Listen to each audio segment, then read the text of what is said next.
I know. Uh, All right. So last time we kind of went through session zero with the other two, and they successfully made it to Yule Break. Your characters were already in Yule Break at the time, having already met each other through a series of, I Unfortunate guess, events. circumstances. Really, it wasn't unfortunate so much as random. there were fortunes. There were That's fortunes. that's true. But in that time, I'm gonna say that you guys have probably known each other for about, I'm gonna say 2 days at this point. Um, when Ragnar, you pull a commission from the commission board in Yule Break.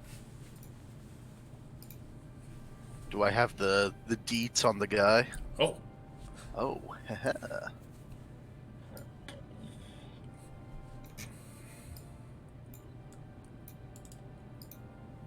If you could read that out loud. uh, commissioned by decree of the leading stag guild and issued by the Yulebreak Commission Board. Mission: seek Ranger Atlanta Vidi, ranking member of the leading stag, in the Dazalan Wood, south of Yulebreak. Our ranger has been missing for a week, with no message of her whereabouts. Our last information from her told us that she found something in the woods. Her mission at the time had to do with the migration of a Ganga. Is that how you pronounce that? Yeah. A Saphirian Midland breed of deer that migrate here during the summers. Apparently, the Ganga were being poached by the Crimson Horde. We sent her to scout and see if we could gather enough intelligence to stop their sport. We worry for her safety and wish for her to be found and returned to us for report. Reward: 1 month rations, 1 silver mark, 12 silver pennies, 50 copper. Comes to 1 gold roughly. Favor with the leading stags. Commissioned by Ophina Derridin, Wreath Mother of the Leading Stag. you've got to be joking me. There's no way I'm going to help you with that. It's free money, dude. You're holding me hostage. It's mutual. It's, It's mutually beneficial. It is hardly mutually beneficial. Both of you gonna get into my cot or what? A local rancher just outside the walls of Yule Break is kind of like, pat like, you doing that thing with his foot where he's waiting on you guys. I can't remember what it's called. Tapping. Yeah, thank you. He's tapping his foot on the ground, not nervously, just impatiently, as small motes of dust are just kind of banging around him, waiting for you guys to stop bickering. So do you really not want to do this? Do I have a choice? No, and I push him into the cart. You kind of backtail into the cart. You're kind of lightly covered in tufts of hay. Looks like he gathered some hay for his farm further down south. Tethrin, could you describe your character now covered in hay? Sure thing. So Tethrin is a high elf. He has about mid-length brown hair, about down to the shoulders. It is tied back into like a sloppy bun at the moment, with some hair hanging down in front of his face. He's about 5'10-ish, 5'11". He has these really bright colored eyes, almost like a key lime colored, but they really pop. His skin is a bit more tan than you would expect from like a high elf. Most high elves have this pretty porcelain and like elegant looking, skin tan, and so he's a bit darker for reasons you may not know. I guess the way he's dressed, he's got on a white linen shirt, long sleeves. He's got on these gray pants with a black and white plaid pattern, which go down into some black Saphirian military combat boots. He's got this faded blue scarf and this faded, like, red, what we learned 30 minutes ago, Japanese-style cardigan. So it's, like, open in the front and kind of flowy. And hanging from his neck, he's got this golden chain with a pocket watch on it, and it looks pretty intricately carved. There's some like geometrical carvings in the front face of the watch, and yeah, he's just looking pretty disgruntled at the moment. Okay. As you kind of toss your hair and try and get some of the hay off of it, the old man approaches you, Ragnar. You're looking at like a human old man, so he's like maybe 70, nearly 80 years old, who somehow managed to get like these giant rolls of hay into the back of his cart. Two fairly, I guess, not lively, time-worn horses are kind of set to pull this wagon to some farm further south, much closer to the woods. He has fairly short crop hair that's very white, a scraggly beard that's just kind of everywhere. He has like a walking staff, and he's looking at you right now just with a wary eye. Oh, come on. I don't have all day. He starts moseying over to the front, and he leaps up to the top. He like kind of does that thing with his feet where he like scrapes against the side to get up onto the chair at the front. Are you coming? Yes, I'm coming. I get in next to Tethrin.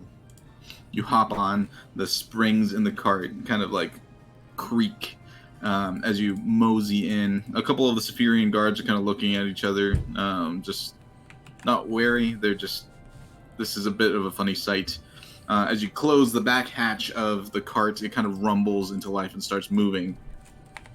Ragnar, sitting next to the hay-covered Tethrin, what do you look like? So I'm about 5'10". I'm wearing a mask. Looks a lot like this. The eyes are just void. I got a poncho on, covering just like a raggedy shirt. I got some long pants on that cover my legs. I'm not really showing any skin, but I have like you can see like my neck, half of it's like metallic-y, and one of my right hand is metal. Okay. You kind of sit. Are you sitting like right next to Tethrin or facing Tethrin? Facing him. Okay. You sit on the opposite side of the cart as it kind of rumbles into life and moving further and further south. Your destination for today is the small town next to the wood. You guys are currently heading to Dazalin Wood, but you're heading to Dazalin itself, a small village, somewhere about here. I'm gonna just ping it. Yeah. Not too far away. It's gonna take you about a day's travel to get there, but as the cart rolls on through the countryside, several other carts are moving in and out of the city at this time. The large not oak. I'm having so much trouble with words today. There we go. The heavy set forested wall around all of Yulebreak is getting further and further away, and you're starting to go into the hilly sections. Passing by large farmlands and homesteads that are further and further away from Yulebreak itself. Yulecrest has a wide variety of different terrains, mostly farmland though. To the north, you see the small range of mountains, which some people call the Crest Hills. A few call them the Yule Peaks. It's disputed. Mostly the locals just call it the Yule Peaks. But as those start getting further away, they never truly fall out of your vision. As a large forested area starts showing up among the horizon. The little golden dot is you guys. As you travel, how much have you guys not gotten to know each other in the last 2 days? Not very well. Yeah. Not outside the first interaction. Good to know. Let's say Tethrin mostly just pokes at Ragnar, hoping for a reaction. Generally. Okay, Tethrin, what's your passive perception? My passive perception is 13. And Ragnar, what's yours? 21. Oh, that's your I- passive? Yeah, I have observant as my feat. Oh, okay, got it. Adds 5, yeah. That's impressive. I'm a bounty hunter. I must be observant. That's a good point.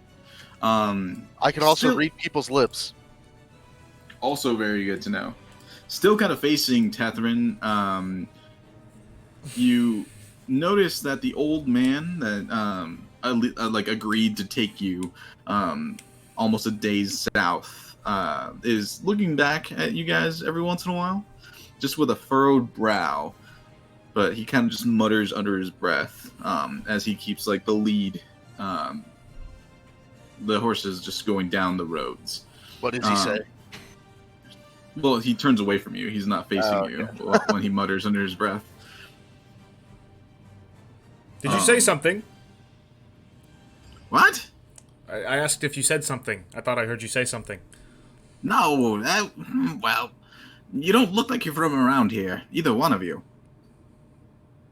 You're very perceptive. I've been told that. He says he's missing a couple teeth at the front. Then the ones that are there are kind of blackened. You don't know if it's through heavy tobacco use or if it's from just not treating them properly. But he gives you a toothy grin from whatever teeth he has left. You should be careful talking. The bugs might fly in. So. Not when I'm facing you. Eyes on the road, old man. The horses know where they're going. They've gone this trail, nigh 40 years now. Strong, stout Saphirian horses I have, yes. Minnie and Winnie. Clever. What are your kids' names? I've never had children, actually. Oh, that's fair enough.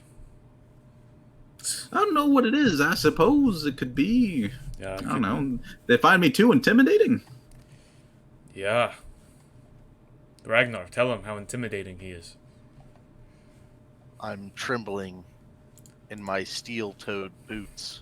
Oh, you better be. I mean, if you were really as unfortunate as people may think you are, you'd wear a mask everywhere, right? And then I'll glare at Ragnar. I glare back as he just looks into the void of my eye sockets. So are you two friends? Where are you from? No.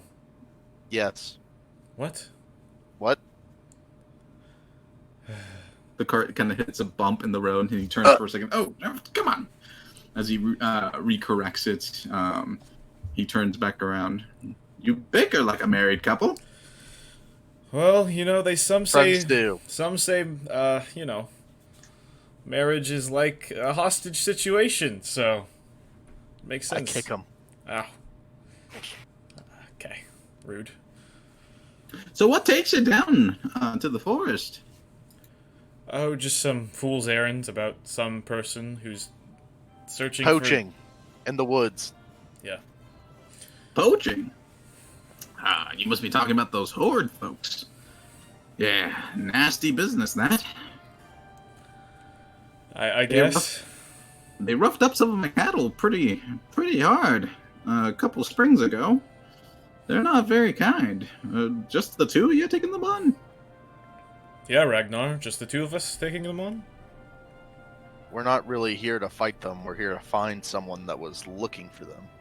Oh. Well, I know a few people around in Dazalan. I could probably point you in the right direction. Who you looking for? Yeah, Ragnar. Who are we looking for? Does he seem trustworthy? Roll insight. I have a passive 16 insight, if that makes a difference.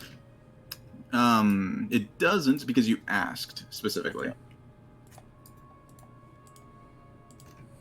Natural 1. That's my first roll of the campaign. So.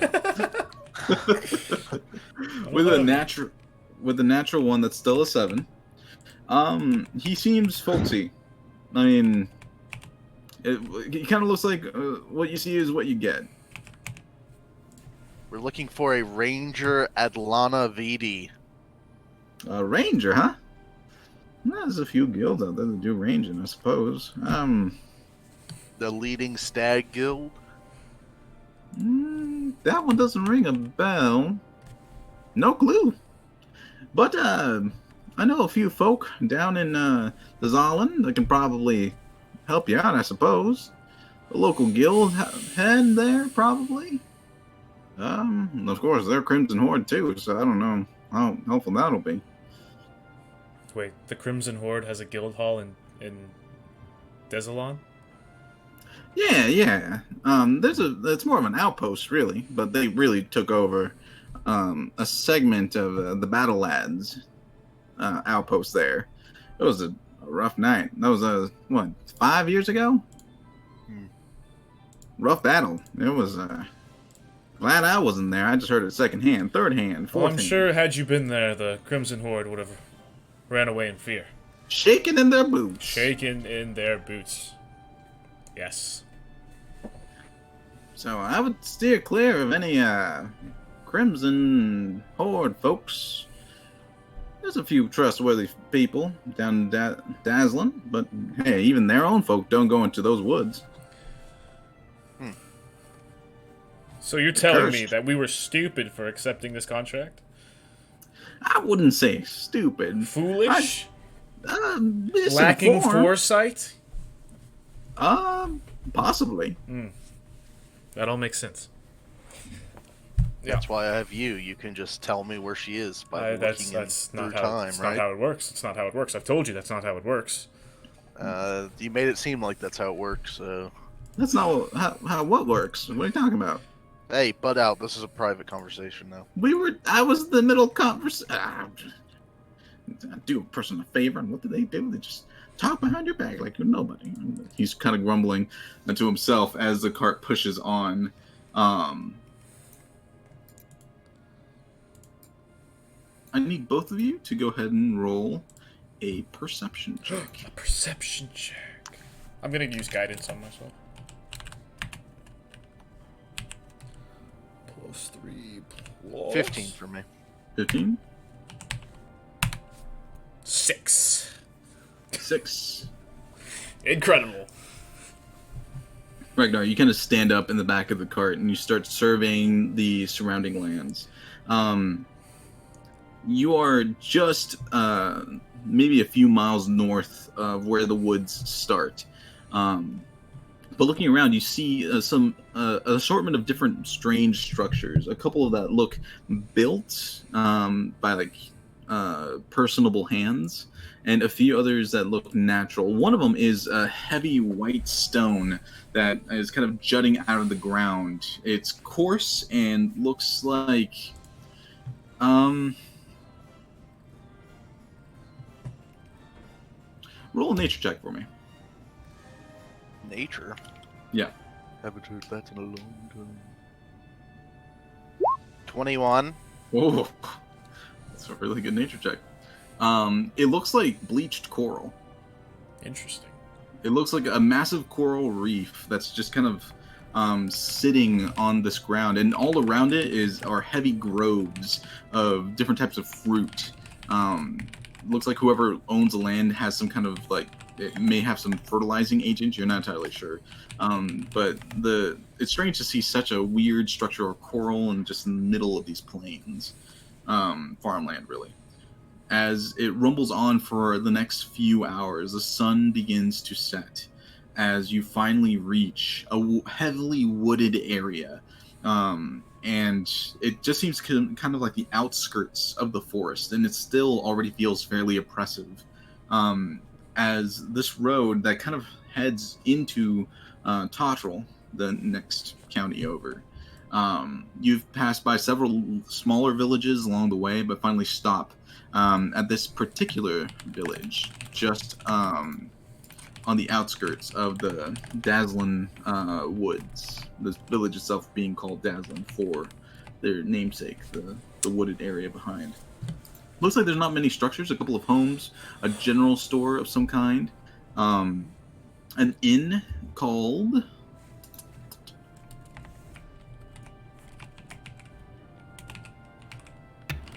the Frothy Stone.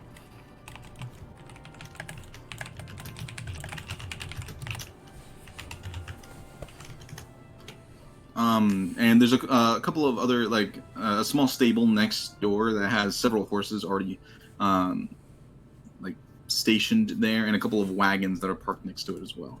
A few of them are covered, and there's a Saphirian guard that's kind of standing at attention near the stables themselves. There's a small outpost for the Saphirian Knights. And a couple of, like, what looked like guild halls, but all of them are fairly heavily charred and scarred from something. And one of them looks like it's been somewhat repaired with the banners of the wolf head of the Crimson Horde. As the wagon comes to a stop. All right, well, I gotta keep going, but I believe this is your stop here. Yeah. Thank you. All right, now don't go bickering too much, all right? I wouldn't dream of it. Yep. All right. Well, have a good time. As he's waving, Tethrin, I need you to roll a wisdom saving throw. 9 plus 3, so 12. 12. You do not save. I need you to roll D100 for me. 97. Okay, I need you to go into whisper for me. Okay. Oh.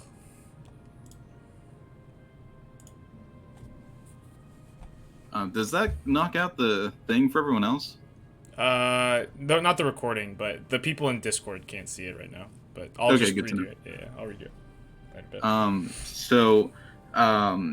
Kind of, you look at the man, and all of a sudden you see a bunch of visions like swirling around his head, just kind of like you normally do when you're about to see like a fortune or foresight on someone.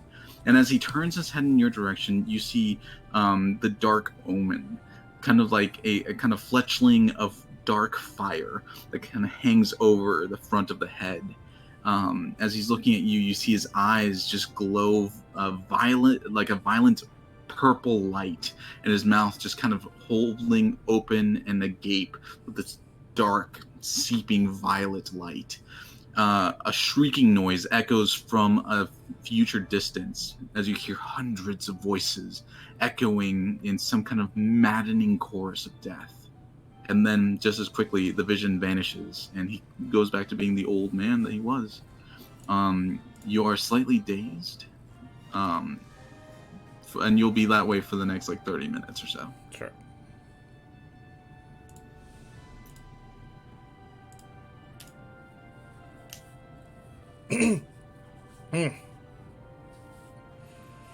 You, Ragnar, notice that Tethrin kind of staggers for a moment, and you see his eyes blanch completely. A couple of people that are kind of standing in the road, turning your guys' direction, and he's kind of making a scene, similar to how he did when he first met. Yeah, when you first met. Okay. And he's kind of babbling incoherently. He's not really saying words. It's just he's just babbling in this open space with a lot of people around, and a few of them are starting to mutter to themselves. A few knights are looking like they're getting nervous and moving their hands to their sword hilts. You doing anything? Can I walk towards Tethrin, and I'll look at the knights? Can I gesture my hand up, I got it, and then I'll can I pick him up and just start walking off? Yeah, go ahead and roll a strength check for me. He's fairly light, but just 20. Yeah. You pick him up like a fireman, and Yep. you start he's still babbling around your shoulder, and the old man. Just want to. You continue. The old man kind of finishes his wave towards you, and he's looking a little weirded out. And just as he turns it back to get the cart moving again, Tethrin springs back to life with a deep breath. You should You should stop the man. You should stop him. Please, go stop him. Stop, old man. You turn back to the old man. Were you moving in the direction of the inn at that point? I was gonna look for an alleyway, not really the inn itself. It's a village, so there's no real alleyways. It's very Oh, open. then I would have gone like to the side of the building, not in like the open, you know. Yeah, I gotcha. So you're just around the side of the frothy stone. When you turn around and you call for the old man to stop, he's fairly far away at this point, as he was weirded out by Tethrin's mad ravings. So he's like started a gallop with his horses. So he didn't necessarily hear you from the distance you were at. Okay, I'll use thaumaturgy and make my voice louder, 3 times louder. Okay. I will let you know that's going to cause a commotion for the nearby soldiers. I'll say, "Old man, stop! I left something on your cart." Okay. Roll deception for me. Deception. Charisma's not pretty good. 8. 8. With thaumaturgy, you boom out this heavy voice calling to the old man. The old man like pulls the reins heavily, and it kind of screeches to a halt. And he turns back in your direction. He's yelling something at you, but he's so far away that you don't necessarily hear what he's saying. Can I read his lips? Not from this distance. Okay. Well, I'll start running to the cart. Okay. Are you still carrying Tethrin? No, I put him down after he zoomed back in. Gently, or did you just toss him on the ground? I think at this point I just would have yoinked him on the ground, you know? Okay. Yes. With a thud, Tethrin, you fall to the ground. You're technically prone as Ragnar begins to chase after the old man. I'm not gonna stand up, but I'll sit up and like put my back against the wall or something.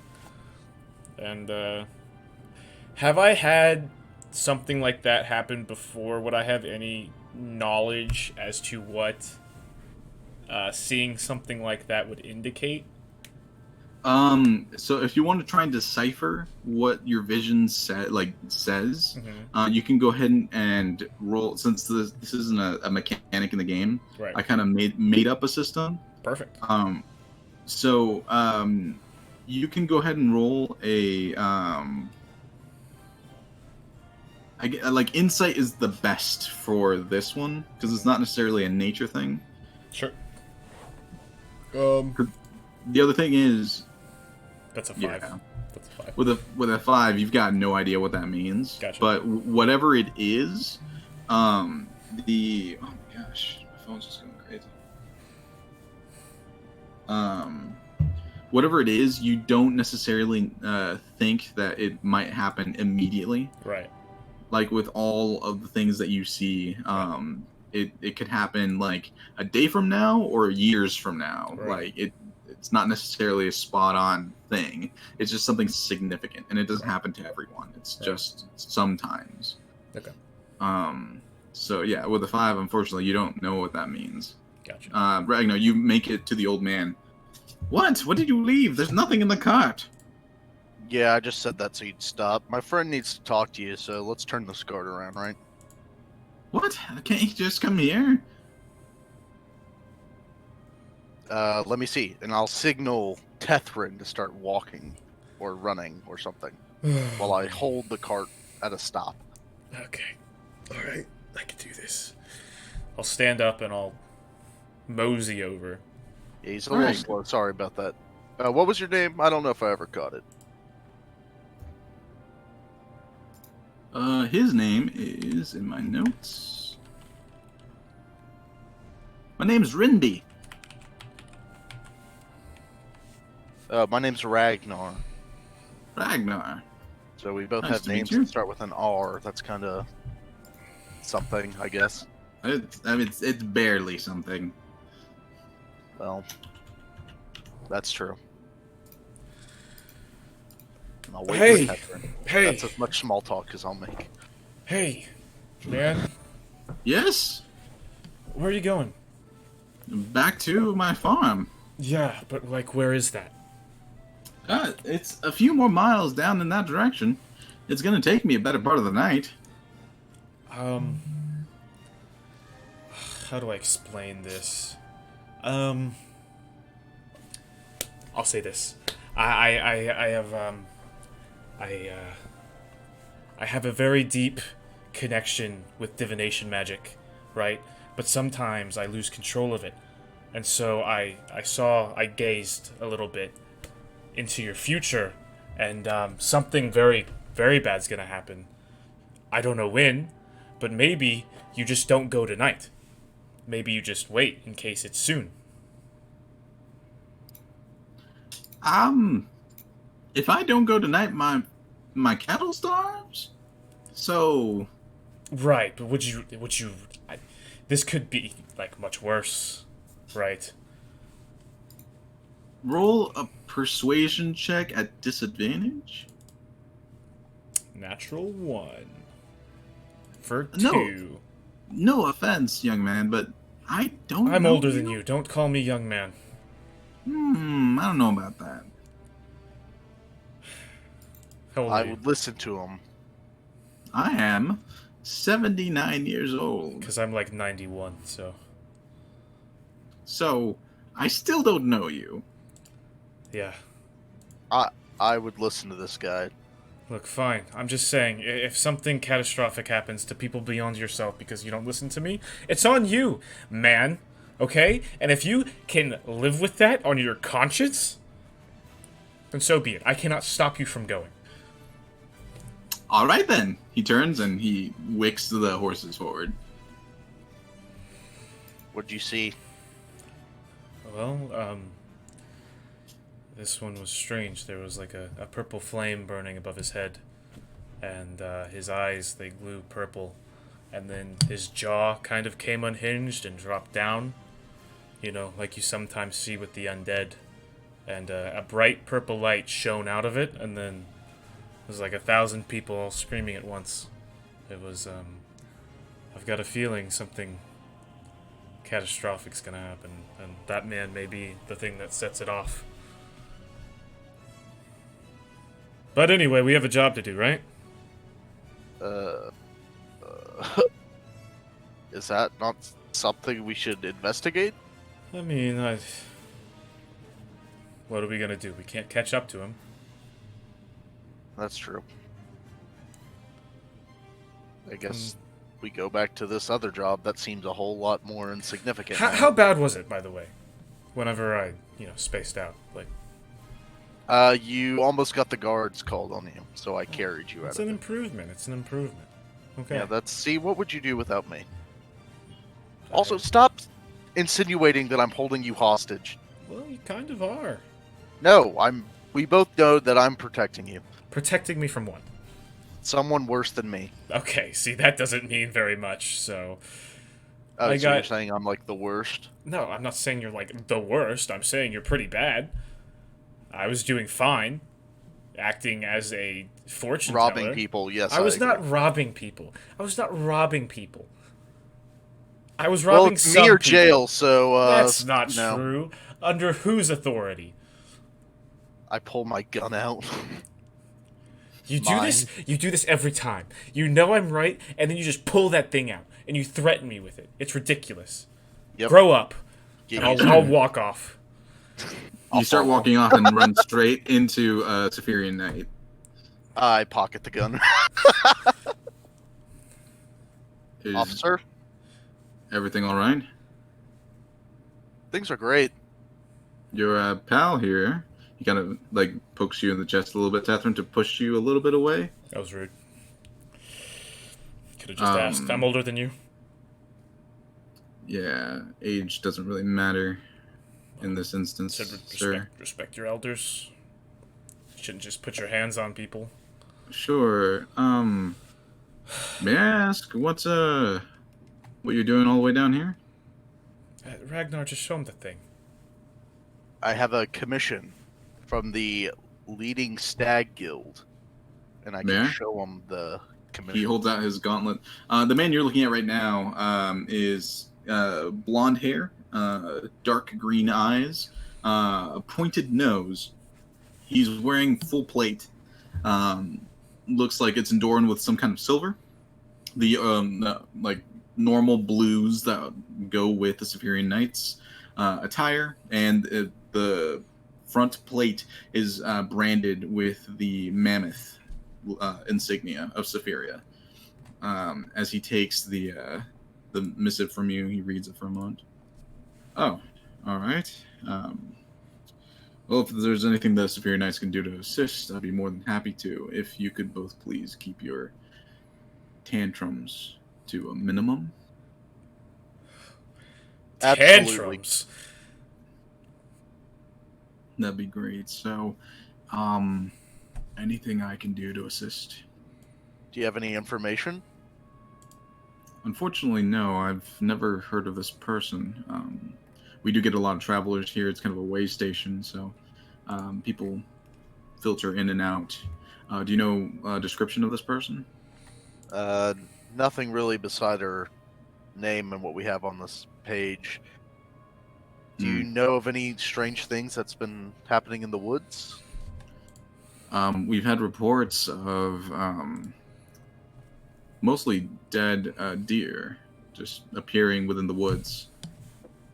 I mean, I'd just stock it up to wolves or some other predator, maybe bears, but I don't know.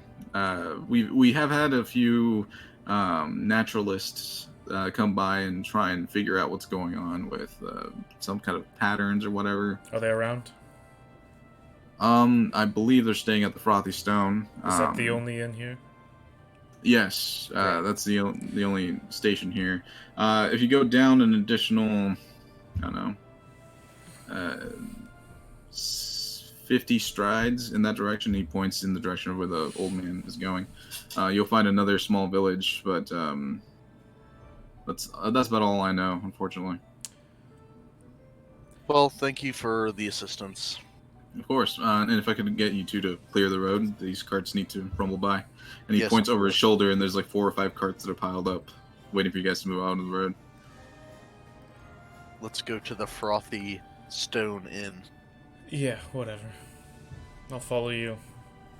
No, I will follow you Why would you follow me? because I don't want you running off. Incredible. Gentlemen. Push him. Gentlemen. I mean, As you guys circle around the carts and start heading back in the direction of the Frothy Inn. The establishment itself looks fairly tattered, not very clean. Before we get there, did the guard walk a different direction than us? He followed you all the way back to like where the Frothy Stone is. He didn't follow you.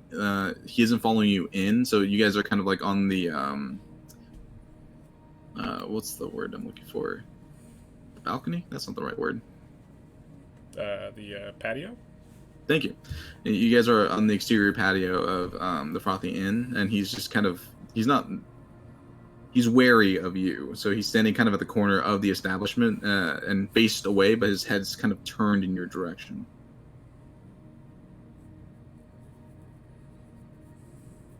okay, let's go in. Yeah, no, of course. Let's go in.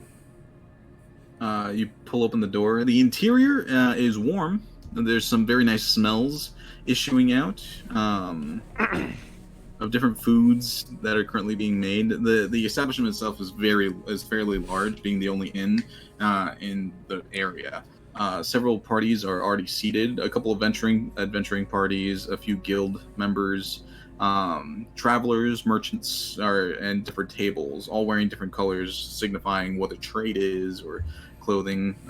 You see mostly human, a few elven people, several dwarves, and that's about it, really. Looks like the proprietor of the establishment, human woman, bright red hair, that's kind of like slightly curled, is moving from table to table, fairly short crop hair, and she's wearing like an emerald frock. As she's moving from all the tables, getting service and all this stuff done for them, she notices both of you walk into the establishment and walks over. Hey, welcome to the Frothy Inn. Would you like a table? Yes. All right. Are you staying, or are you just stopping for a bite? staying Yeah, for the Mom. night. What are we doing? Staying for Mom? He's my No. mother. So, I Right. smack him on the back of the head. All right then. Staying for the night. I have 3 rooms left. 2 rooms for you, gents, or One will be good. All right. That'll be 6 copper. Is that right? Yes. All right. I'll get you a key. Take that table down in the corner there, and I'll be with you shortly. And she kind of dances to the next table, getting orders, handing out drinks. There is a table in the corner booth that you guys can sit at if you'd like. is there a window looking out to the patio? I not at the corner booth, like the booth in front of it. There's a window out to the patio. Is that guard still out there? Could I see him? As you're passing by it, yeah, you notice that he's kind of stationed. He's no longer looking at the establishment. He's looking out towards the street. I'm gonna cast message to him. Okay. And I'm gonna say, your nose is quite long and pointy. Is that goblin genes from your mother's side? And then I'm gonna keep walking towards the booth. Okay. I'm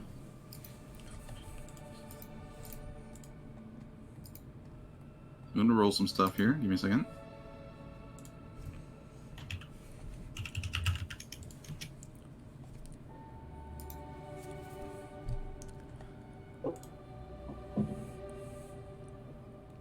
Yep, rolling. Yeah.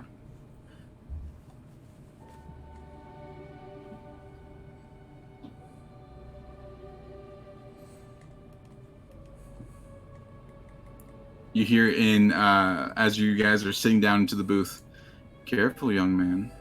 You might get yourself in trouble." I'll just grin. As you both kind of sit in the booth, there's a lot of people in this establishment. If you want to take a look around and see, go ahead Get and roll. any vibes from anyone? What do you mean? Roll. Oh, I thought you were asking me. Sorry. No, go ahead. Go ahead and roll perception to see what you see. You get a few vibes from the room. I was asking Noah, but Oh, were you? or Tethrin. No, you can go ahead and ask Tethrin. That's fine. I need to know what the roll is. 12. Got it. What do you mean?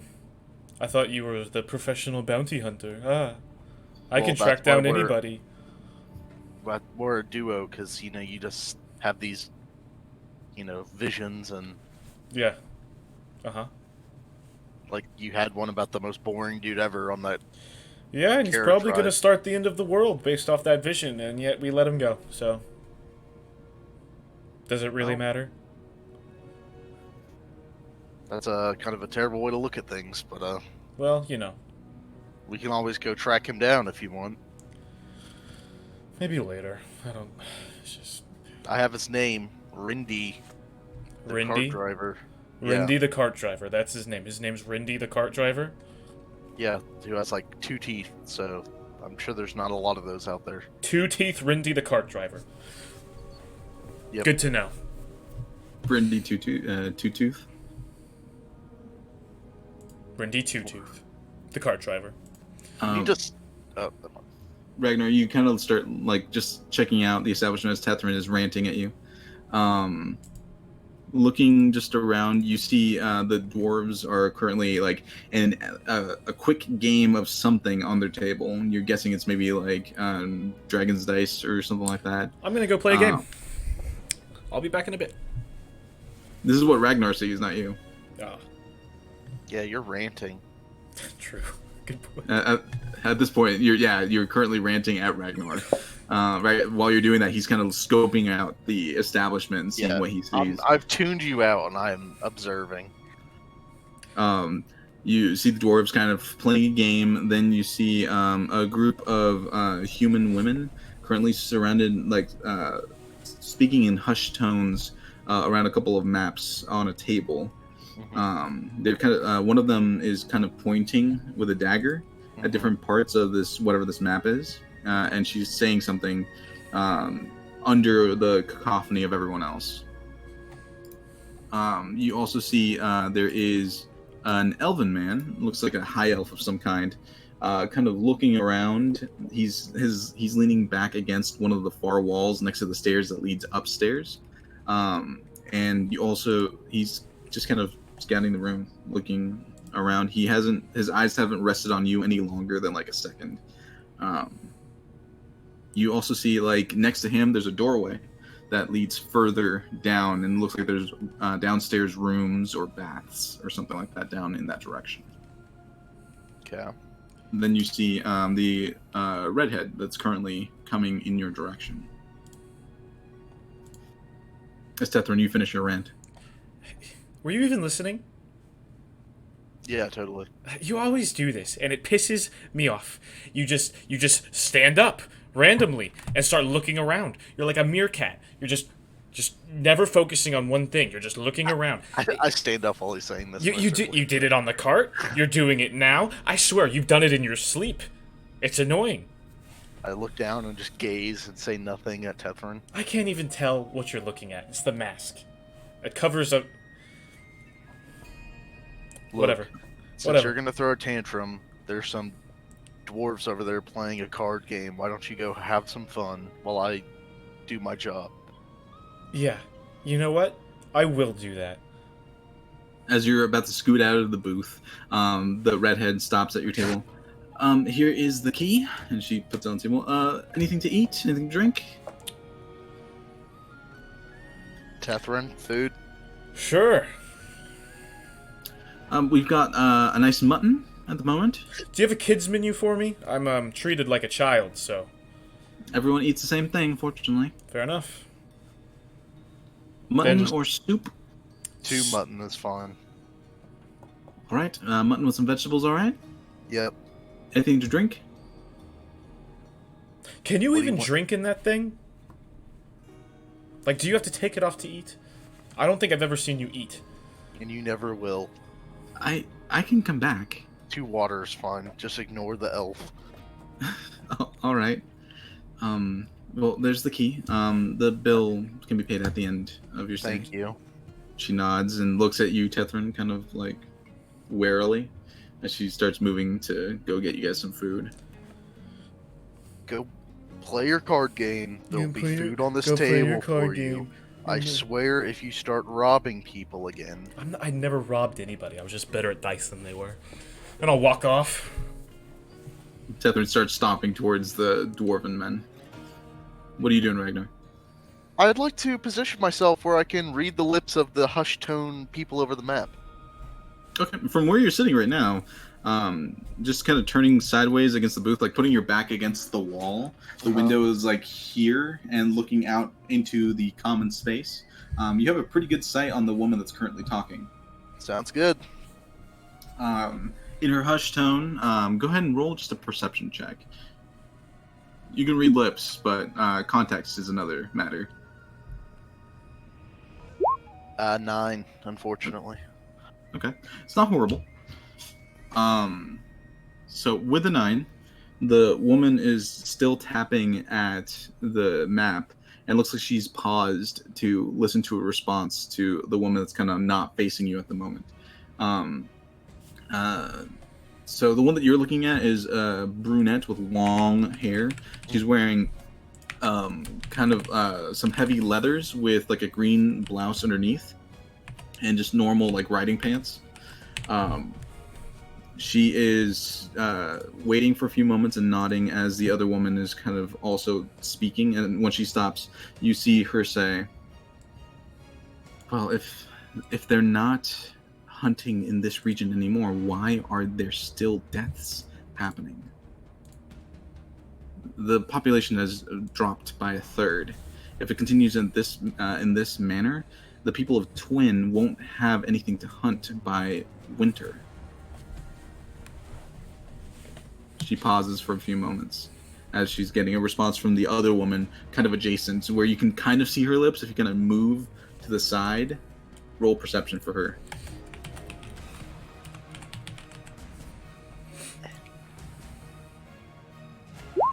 8. These rolls. She says, You miss the first few words that she says, but you pick, and then we can see what we can see. There's nothing to it but to try, right? The woman not facing you kind of nods, and the other one sighs as the red-haired woman walks up to the table and just puts down a couple of plates for them to start eating, which kind of drowns out the conversation from then on. Tethrin, you walk up to the dwarves, and they are indeed playing some kind of card game. There's 3 dwarves. One of them looks fairly stout with like a blonde beard that is down to about his mid chest, and it's like fanned out and wide. It's not like braided or anything. It's just a big old beard just in front of him, and it's kind of tucked underneath the table. The rest of his hair is kind of like side parted, fairly fancy like. And he's laughing because he just won some kind of hand. The other 2 dwarves, both like brown-haired, like short-trimmed, with kind of pointed ears, and no beards at all, are kind of like sullenly just, kind of disgusted that this dude won again. I've won again! He pulls in a bunch of like coins, mostly coppers, a few silvers in there, towards himself. Oh, Raldo, you keep playing like this, and we're never gonna play with you again. It's not my fault that I keep winning, right? Another hand, another hand. On quite a streak, huh? Yes, he looks up at you from the table. Care if I hop in? The 2 dwarves adjacent to him like move out of the space and like one of them just kind of waves the chair to you. All yours. Good luck. Oh, okay. Well, all right then. What's your game, friend? What's your game? Well, I'm good for cards or dice. It's really up to you. Ooh, dice. I haven't played dice in a hot minute. Do you have dice? Yeah, I do. I'll pull out my dice set from my bag. I always play with the other man's dice and never play with my own. Fair enough. You can give him a couple rolls if you'd like. Oh, I intend to. I'll slide them over. He takes the dice in a cup from the table, and he puts them inside, and he starts shaking them. What's your name? My name's Tethrin. Tethrin Shepherd. Nice to meet you. Tethrin Shepherd. I think his name is... Just 1 second. Roland.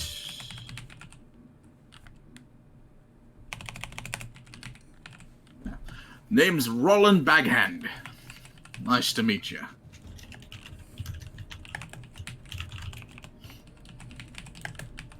All right. So, what's the roll, friend?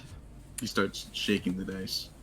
Well, you said you hadn't played in a while. I'll let you select the rule set.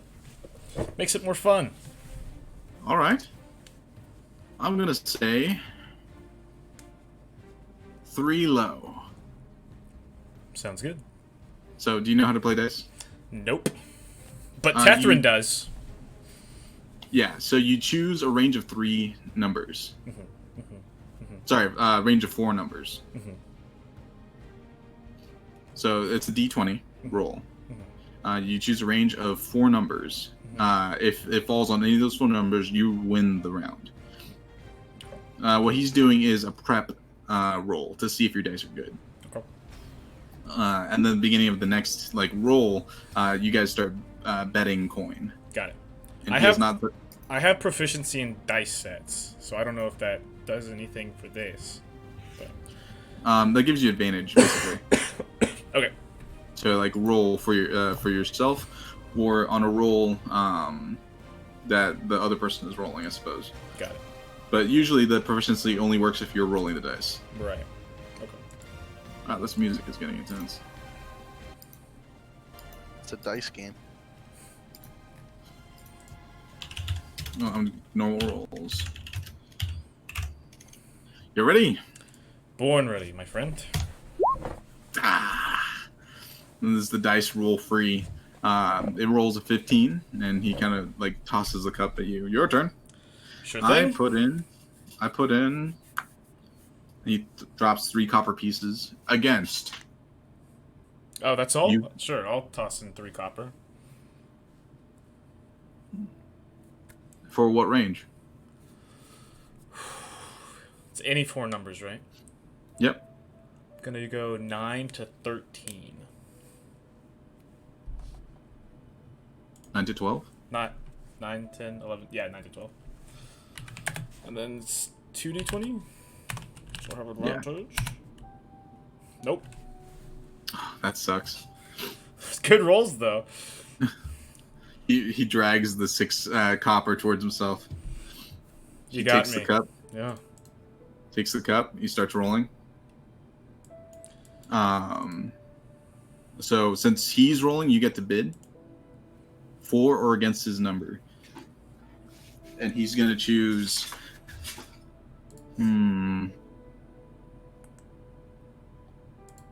8 through 11.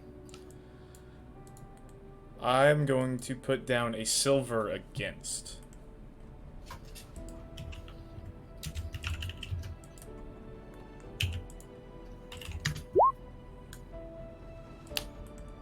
He met your total, and he rolled a 14. Nice. So 2 silver on the table. Slide him back across. All right, are you done playing these little games, or should we move on to the big boy bets? What'd you have in mind? I'll put down a gold. A gold. If you roll or I roll. I'll let you roll. All right. Okay, and he fishes out a gold mark and he puts it on the table. And the other dwarves nearby kind of like googly-eyed at the money on the table. He scoops up the dice and he starts rolling. You know I'm betting against you, so just go ahead and choose your range. All right. I'm gonna say 17 through 20. Sounds good. Go ahead.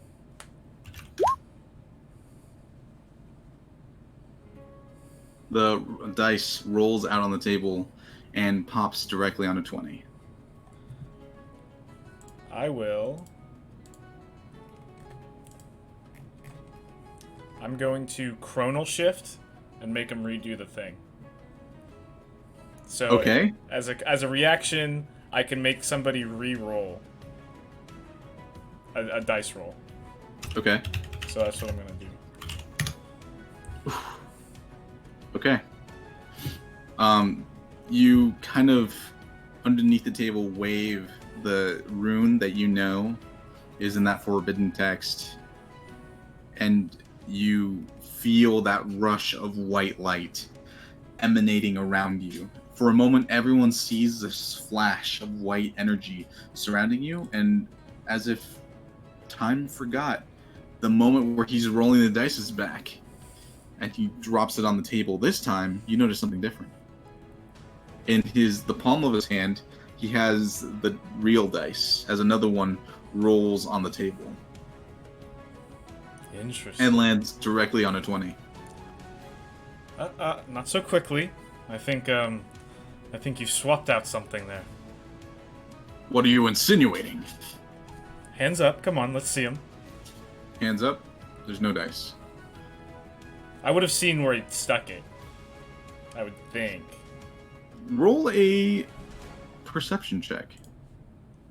Plus a d4.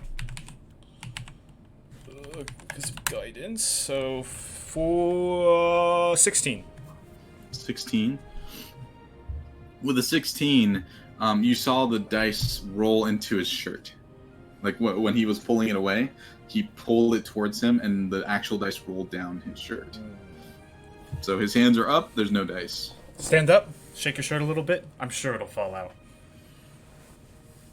I don't need to take this, and he starts grabbing at both the gold. Humor me, please. The other two dwarven men, the clean-shaven ones with the pointy ears, look in his direction. Yeah, humor him, please. He's starting to sweat a little bit. Gentlemen, look, we can just pretend this never happened. And he pushes your gold back towards you, but he's taking the rest of the coin. Slide that over too, please. I won this. You know, there's a guard that I made quite a good friends with right outside this building. I could cast a simple spell and have him in here very quickly. And if I don't, I'm sure your dwarven friends will say something too, so... Both dwarven friends are cross-armed, looking in his direction. Roll a intimidation with advantage. Plus 4. Do I have any intimidation? 20 total. 20 total. Okay. He slides half of the coins in your direction. You know, good enough for me. I'm sure your dwarven friends will handle the rest, and I'll scoop it up and walk back to the table. Okay. You've scooped up roughly 34 copper pieces and 1 silver piece. Okay. 2 silver pieces, sorry. Cool. He did manage to, in his half, he kept his gold piece. That's fine. The two dwarves start blasting him for cheating them out of their money as you're starting to head back. Oh wait, Ragnar. right as I get up and start, I walk away a little bit. I walk back over. I grab my dice set, and I kind of stand them up and shake them out so my dice will fall out. Okay. And so I'm trying to get my dice back.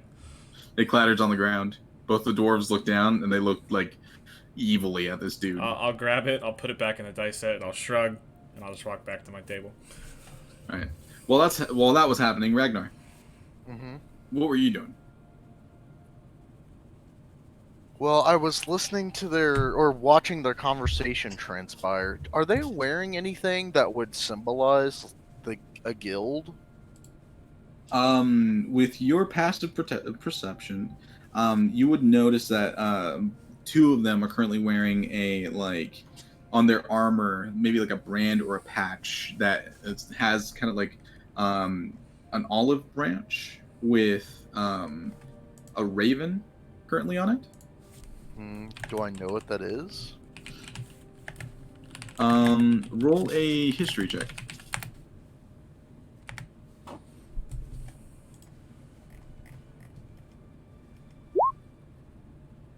Wait. What? I forgot to get the plus. 0 successes. True. 18.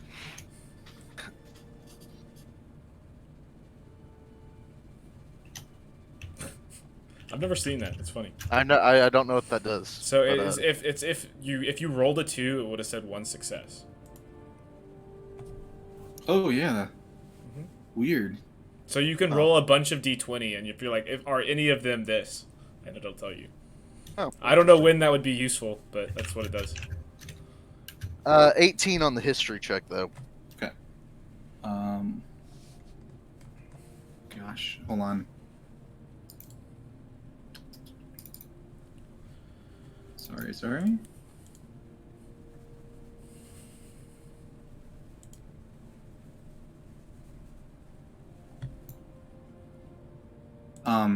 Yeah, the raven and the branch signify the sisters of Sagely.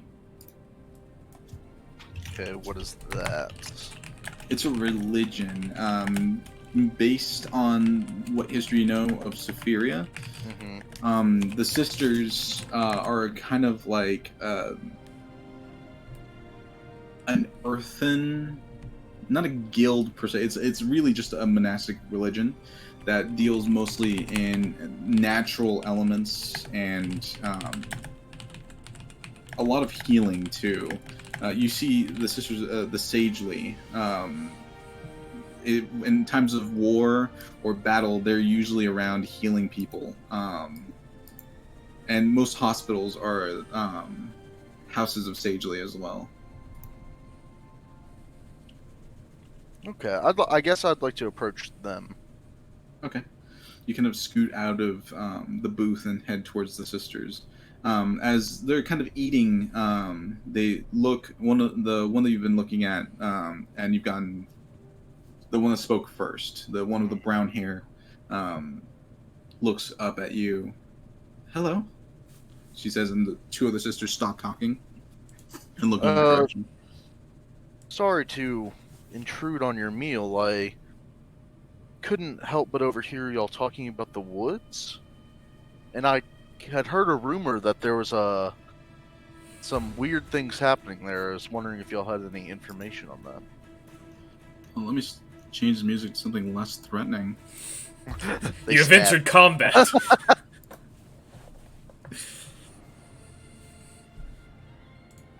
Also weirdly threatening. I really need to change this playlist to something more.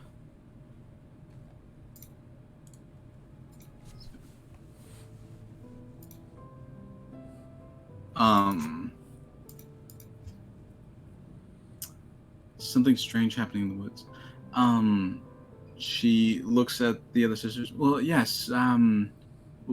We're currently on the lookout for strange anomalies in the flows. There seems to be something that's agitating the local creatures of the woods and making them uh, increasingly aggressive. The one next to her, you can kind of read her lips. She has blonde hair, fairly short. Looks at you and says, "We're probably gonna head into the woods sometime this week and see what we can find. Um, See if there's anything that we can do. Um, and we're also worried for a friend of ours." At the mention, the three women kind of like what the brown-haired woman kind of shoots a look at her, and she kind of shrugs. Her friend's name. Um,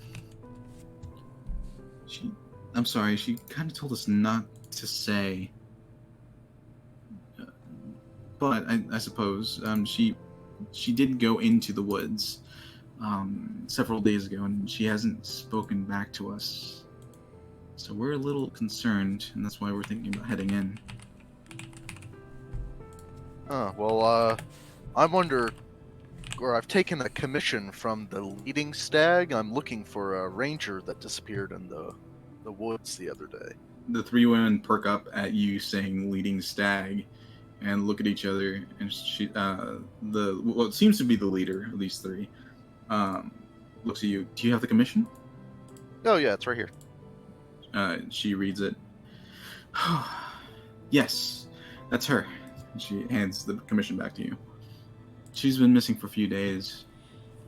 Um, we met up almost at the same time on our way here. We kind of traveled together, and we stopped with her to see what was going on within the woods. And she's been entering them regularly and sending us back reports.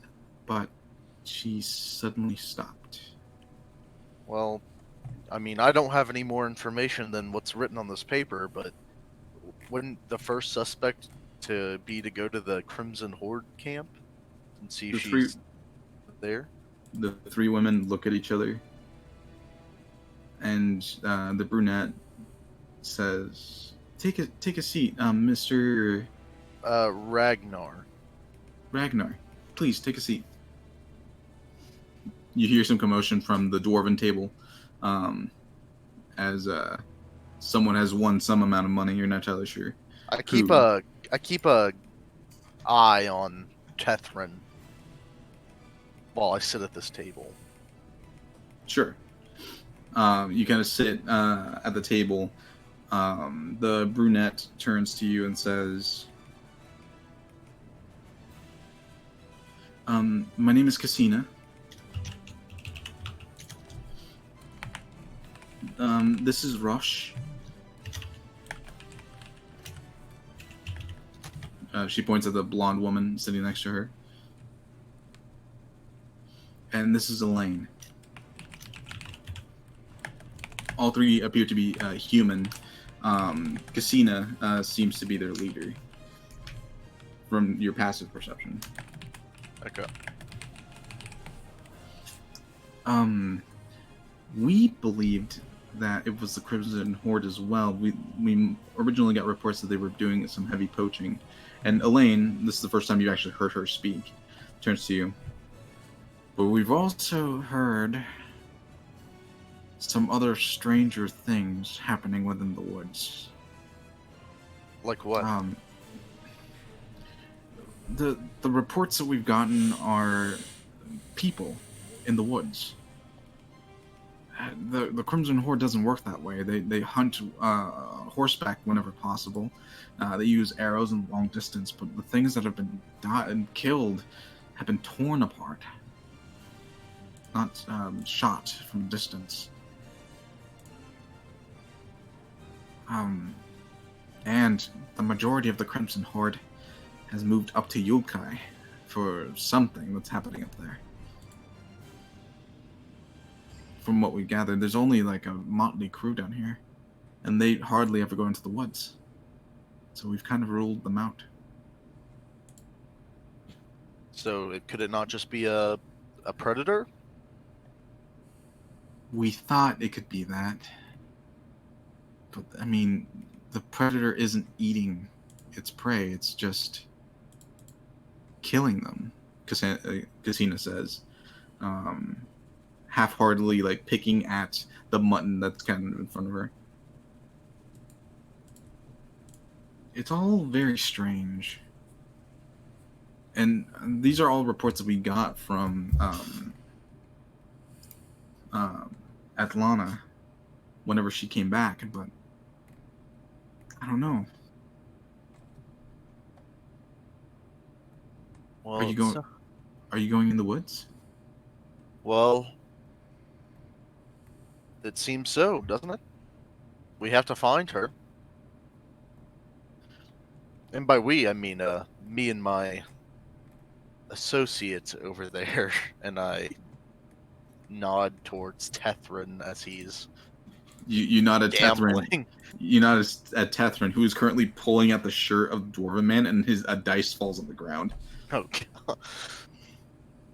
The women kind of nod in Tethrin's direction. Tethrin, you pick up the dice. You see Ragnar seated with a bunch of women at a table. Do you approach or you go back to the booth? I'll cast message to Ragnar. Okay. Didn't know it was that kind of tavern.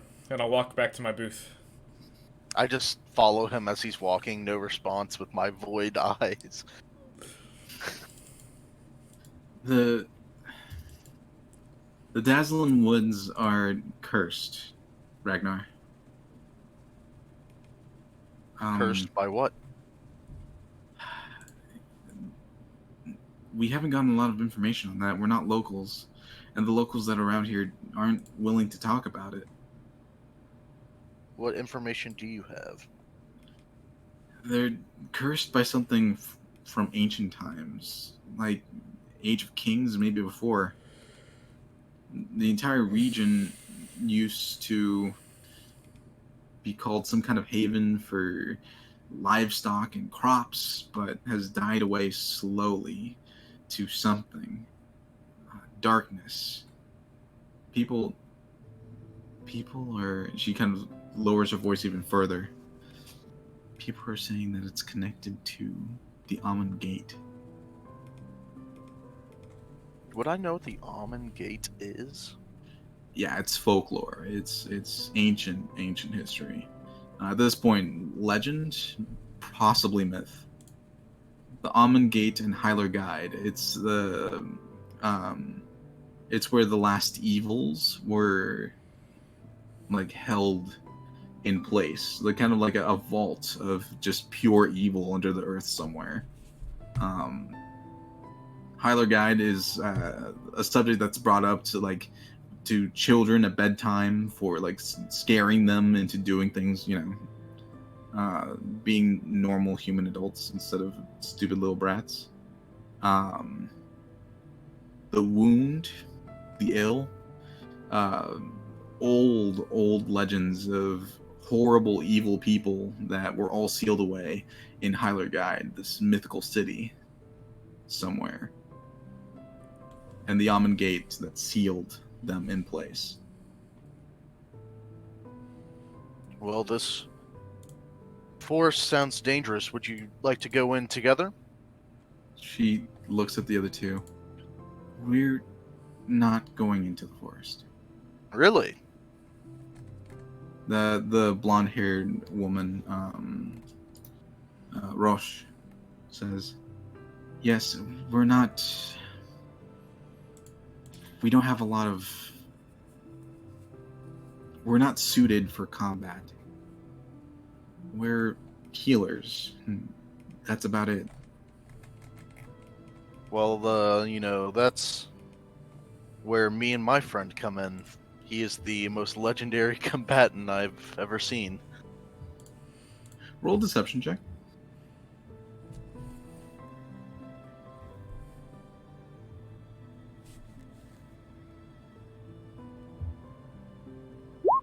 Seven. With a 7, Elaine says, "The oil is still slick beneath the feet of the most legendary combatant, Ragnar. And we are oil." Well said, but unfortunately it seems my destiny lies in that forest, so my associate and I will probably be heading out there tomorrow. We can do what we can for you, but we won't step foot in the forest. Tina says to you, "Any aid that we can lend, let us know. We Well, do want to know what happened to Atlanta." I appreciate all the information you've given me. I'm sure I'll find her somewhere out there. I don't think it can be as bad as people are claiming it to be. If you get any cuts or scrapes, we can heal you right up. Just try and get back to us. Alrighty. Well, thank you. And I will politely leave their table and go back to the table where Tethrin is. Okay. Tethrin, you're sitting in front of a large spool of mutton and a few dry vegetables with some kind of oil sprinkled on top of it. There is a glass of water next to it, and an identical meal for Ragnar. Though Ragnar is a little bit more scorched. Did you figure anything out? Yes, we are going into the woods tomorrow. Oh. Seems dangerous. Nope, sounds completely safe. Sorry, mutton. Stuck in. You taking your lady friends with you, or they were just there for show? No, they said they would never step foot in those cursed woods. Sounds about right. But, I have you, so I'm not really afraid of anything. Because you can just see it coming before it happens. It's not how it works. It's actually not how it works. How it looks how it works to me, you know. It's not how it works. And besides, let's say I have this panic attack, which induces me being able to see the future. I am incapacitated for at least a couple minutes, So let's say, hypothetically, we're walking through the forest, the cursed forest, which no one else will step foot in, right? Just you and me, you and me, and then whatever creature is waiting for us when we get in there, right? We're walking, we're having a jolly good time. I'm saying something. You're probably like, stop saying that. And then you hit me. And then when you hit me, it triggers. It's like, a flash of light. I see the future. It's you being eaten by a bear-like monstrosity, right? I come to. I'm like, what's going on? I'm on the ground. You're over there being eaten by a bear-like monstrosity because there's nothing I could do because I was incapacitated. That's all. That's all I've got. Okay, it sounds like I just don't need to hit you. We circumvent that whole issue. That was not the point of the procedure. Good point, Tethrin. So, cursed woods tomorrow. Besides, I'm sure it's just being over-exaggerated. You know how these country folk are. Am I right? Most of them are pretty stupid. I'll give you that. Yeah, there's no way it can be that bad. But I've been thinking about this, by the way. What are you exactly? You know? Because, like, the mask. Are you... Could be like a very tall dwarf or gnome. Or maybe a very short giant. I'm a human. Well, that's uninteresting. Ugh. Yep. I didn't know race really mattered to you that much. I was just curious, because you got bits of metal. Thought maybe you'd be a dragon or something. It's just armor. Okay. Sure. You guys eat your meal, and you head up the stairs to the second floor, where you find your room for the night. There are 2 beds in here. Looks like one's been dragged in, making the space a little bit more cluttered. But you should each have a bed for the night. Anything else you want to do before you take a long rest? You're not gonna tuck me in? Just thought I'd ask. I just thought I'd ask. I really don't know how to respond to that. You're a grown man. You've made that clear like 1,000 times to every single person we talk to. Alright, sure. I'm going to sleep now. And I'll turn over, and I want to, like, kind of gaze and see if he ever takes off his mask before he goes to bed. No, I sleep with the mask on. Actually, no, I sit in bed. I sit up until he falls asleep. Staring at him. I only need 4 hours of sleep. I stare at you for 4 hours straight. No, I go to bed. Okay. As But you guys... my mask is booby trapped like in the Dark Knight, so if you try to take it off, it zaps you. As you guys drift off into sleep, I need both of you to roll perception checks. That's a 15. 1-5. And Tethrin? What? So 15 for Tethrin, and it says 12 for Ragnar? Yeah. Correct. Unfortunately, Okay. my rolls have been terrible. Tethrin, you kind of emerge from your trance. You haven't gotten your full sleep yet. Kind of just emerging from your trance, and notice you want a cup of water. As you turn, you look out the window that's positioned in your room. It's kind of open to let the night air breeze into the room, as the 2 moons are currently floating fairly high in the sky. The illumination they're giving off is making the entire place look dreamlike and pristine. Not a lot of movement out in the fields. And then the surrounding area becomes brighter and brighter. Then you realize the brightness isn't coming from the fields. It's coming from inside the room. I will look around. You look at the doorway, and at the doorway there is a bright, glowing triangle just floating in the middle of the open doorway to your room and the hallway. Huh. There's a humming as it starts to vibrate.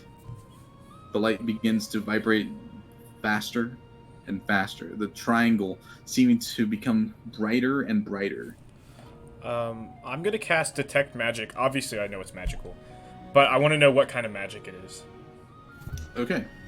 What kind of magics are there? There are 8. There are Evocation, which is the big blasty magic. Necromancy, which is obvious. Illusion, which is obvious. Transmutation, which turns things to other things. Divination, which sees into the future and stuff. Enchantment, which affects the minds of others and controls their behavior. Conjuration, which takes things and puts them somewhere else.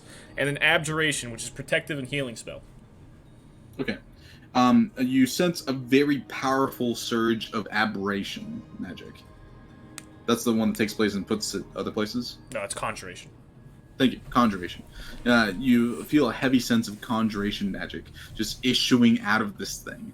And before the detect magic, it was just a triangle of light. Now, with your detect magic turned on, it looks like there's plumes of something just emanating out into the space. That's kind of engulfing the entire room. The triangle is still vibrating violently in the space. It's making no noise. I suppose this isn't the weirdest thing to happen to me in the past few weeks. Huh. Is Ragnar still asleep? Yeah, he hasn't noticed it. Alright. I will, He's sleeping with his face down on the pillow. You see his mask off to the left, so you still can't tell anything. Damn that man. I'm gonna kick his bed and say, hey, ugly, get up. Yeah, with your passive perception, you would immediately notice the kick on the bed. And then I'm staring at the triangle, seeing if it Put the changes mask at all. on, and then I look.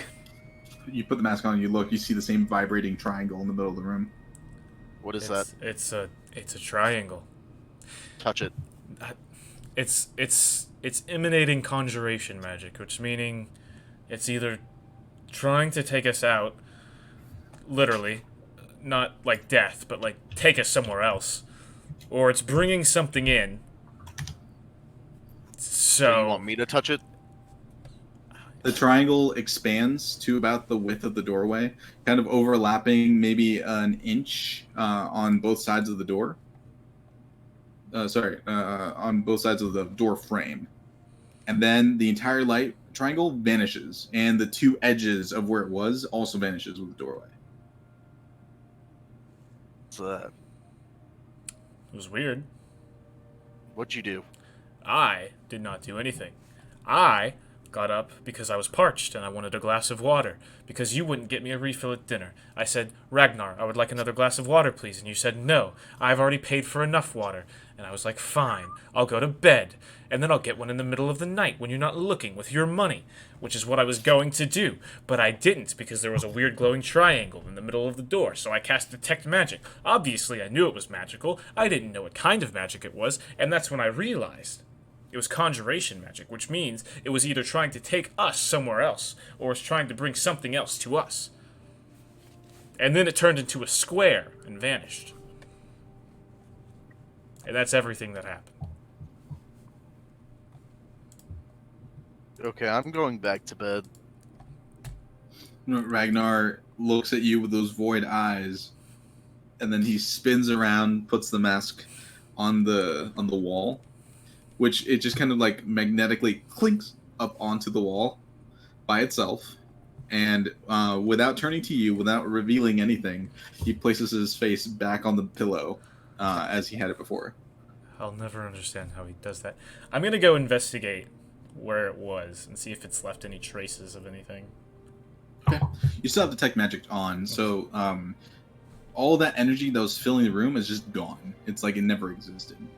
And you walk up to the edges of the door frame, and it's perfect cuts.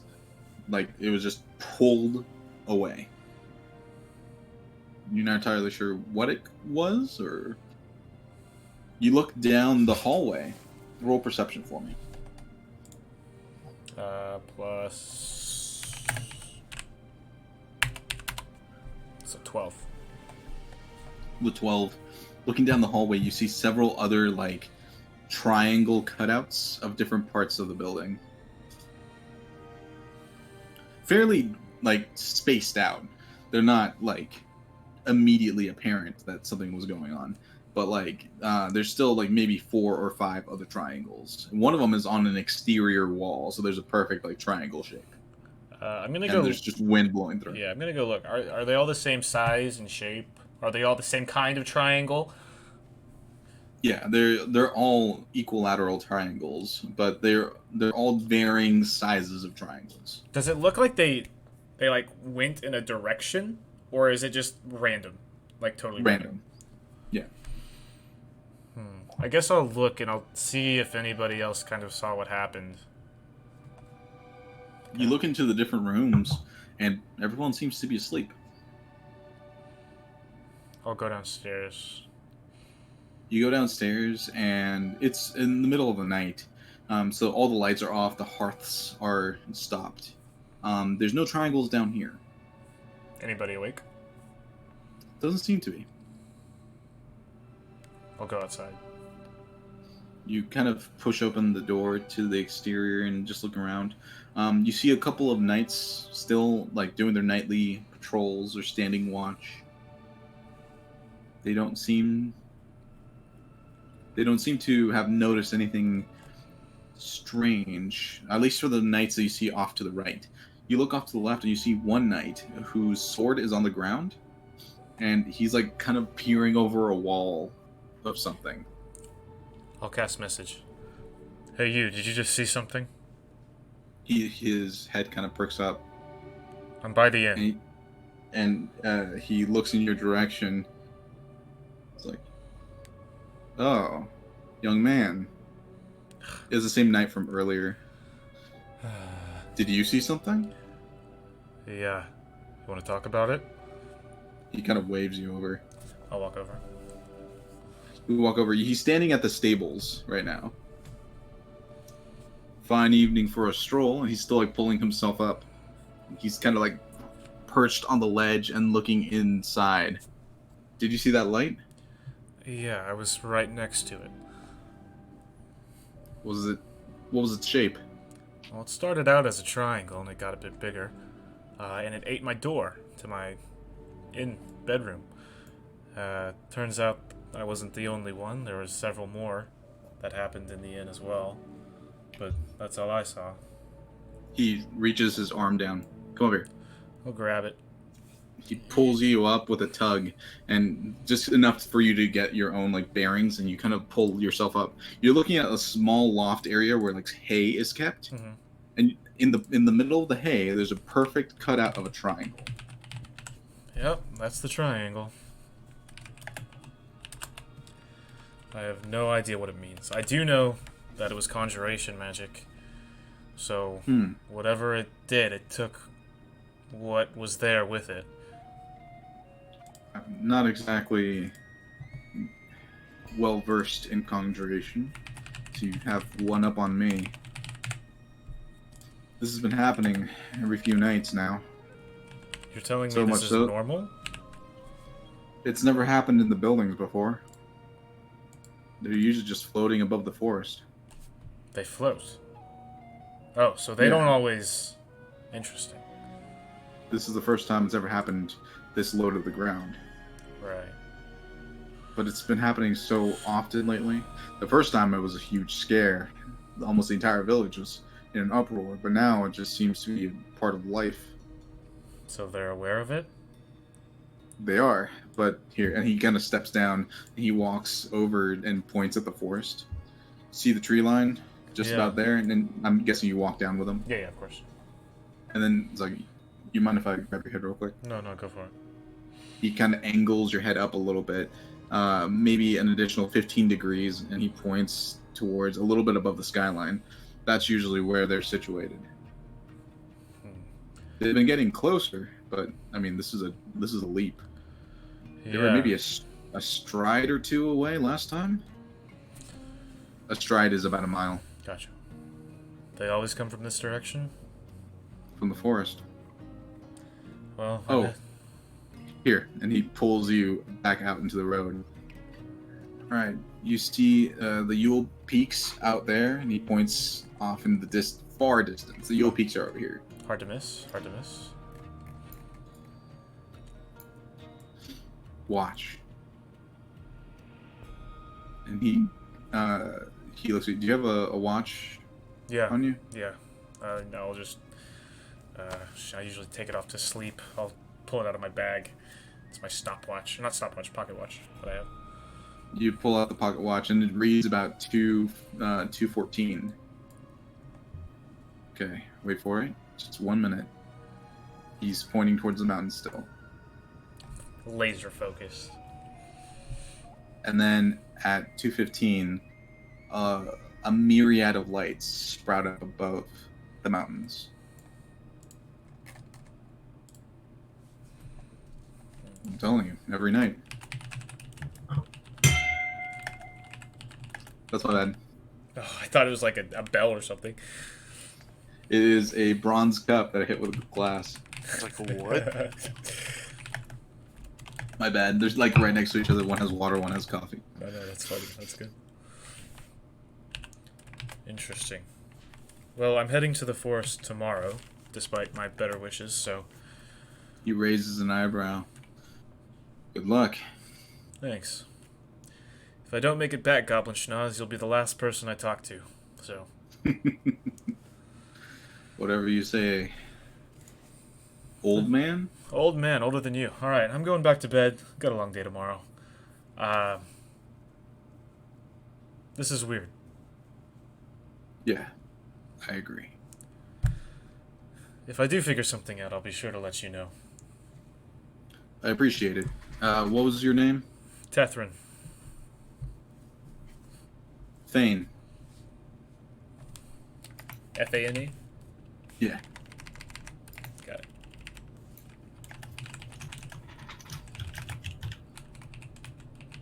Sir Thane. But Thane. Oh, I forget you're a knight. Yes, Sir Fane. Should check the circumference of that nose. And I'll walk off. He chuckles to himself and he moves back to the edge of the... I guess where he would normally be situated. You head back to your room and you close the door, and there's now like a square because it ate a little bit of the door too. So when it closes, it forms a bit of a square of an opening to the outside, and you kind of shrug it off. And you go back underneath the blankets. All right, sleepy, sleepy. All right, you guys take a long rest.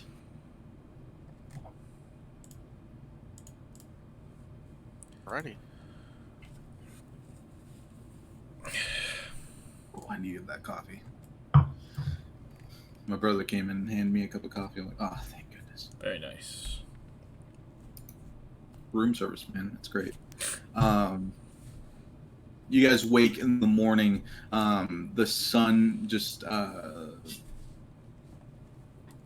sun rises in the East. Thank you. I'm very bad at that, remembering where the sun comes from. The sun rises. You see traces of light filtering in through the window. Ragnar, you wake first. As Tethrin, you had to go back to your meditation rhythm to get full night's sleep. Rest, whatever you'd like to call it.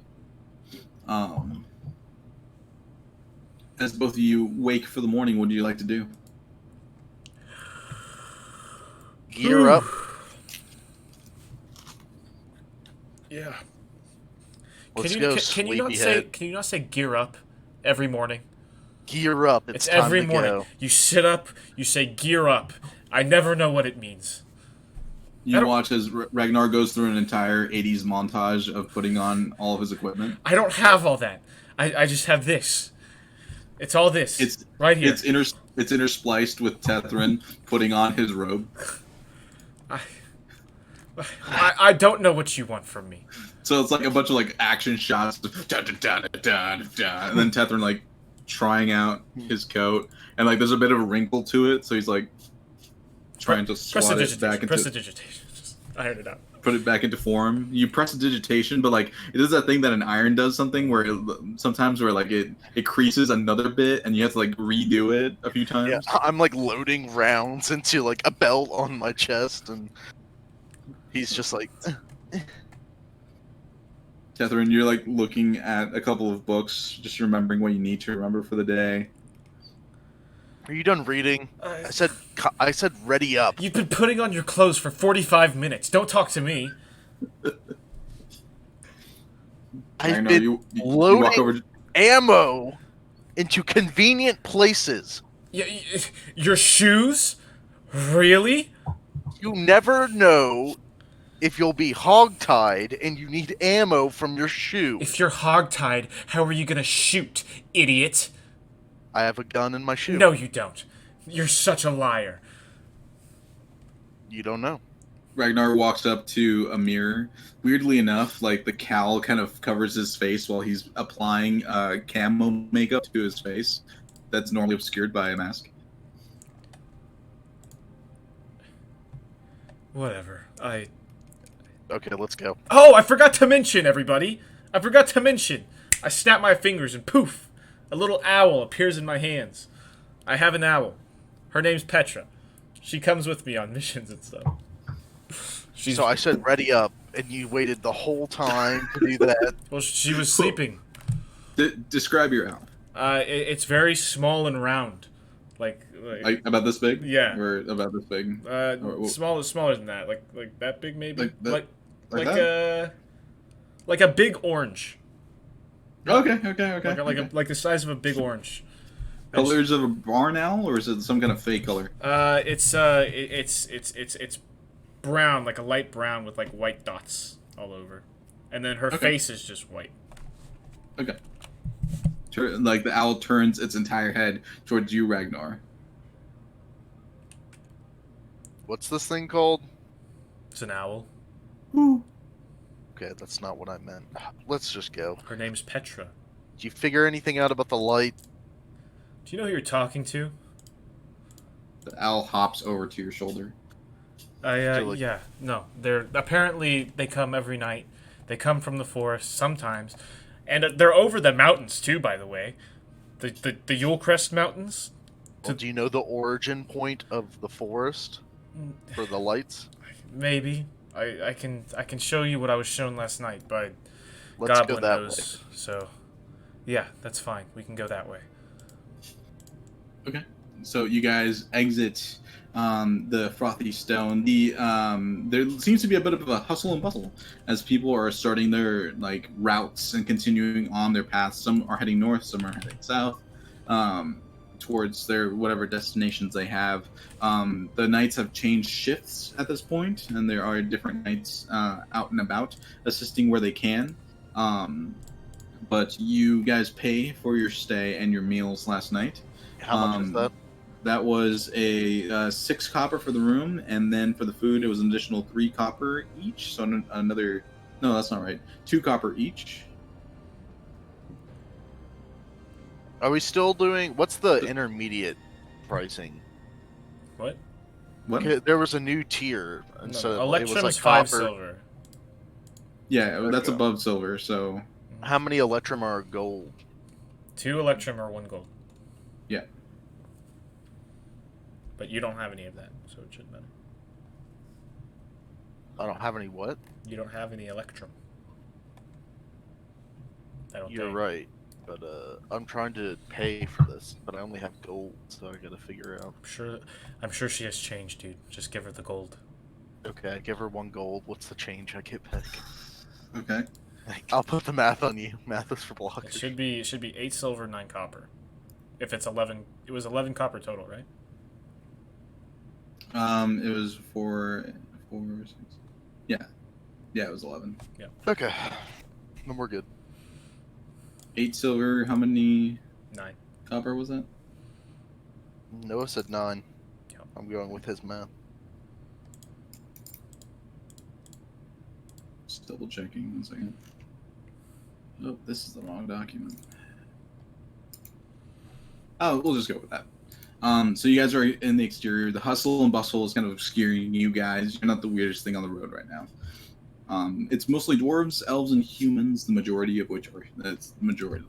The majority is human. Are all traversing in this area. The forest is available to you, whichever way you'd like to go in. There's no prescribed path, as the people aren't exactly keen to go in, so you can just go in wherever you'd like.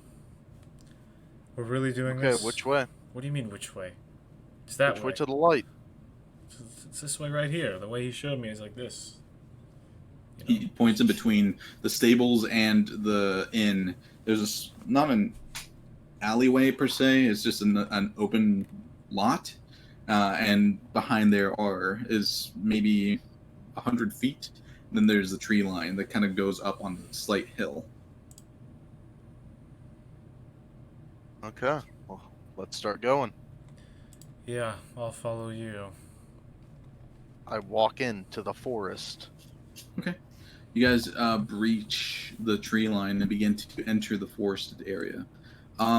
It looks like a forest. There are occasionally you'll see the normal woodland creatures like squirrels or sometimes bats that are about to go to bed or whatever, kind of hanging upside down on branches up above. The floor is the ground is smattered with leaves, twigs, not so much vines, some mossy areas and fungi um, are not pervasive, but they're present. No fruit, from what you can tell. It's mostly just heavy forested area. These aren't pine trees. These look like oaks, fairly clustered together. So there's no foreseeable path, and it's dense. It's a very dense wood. Even this early into your breach. So who's leading? Me. Okay. Go ahead and roll. Before we go further, Mhm. Ragnar, Mhm. one moment, and I'll say telepathically to Petra, could you fly up into the canopy and see if you see any triangles? I know that's a strange thing to ask, but Petra's head kind of tilts a little bit, and then the tiny wings go and starts fluttering up to the canopy. You wait about 5 minutes. Roll perception for Petra. she has advantage on perception checks that rely on hearing or sight, so that's nice. And perception is a wisdom roll, which means it's +1. 7. Was it Oh, seven? wait. It's actually a 9. Sorry. What? It's a 9. 9. Yeah. With the 9, Petra comes back down. No triangles. Alright, no triangles. We're good to go. Alrighty. But do keep your eye out for triangles, obviously. I always have my eyes out. Ragnar, I need you to roll a survival check.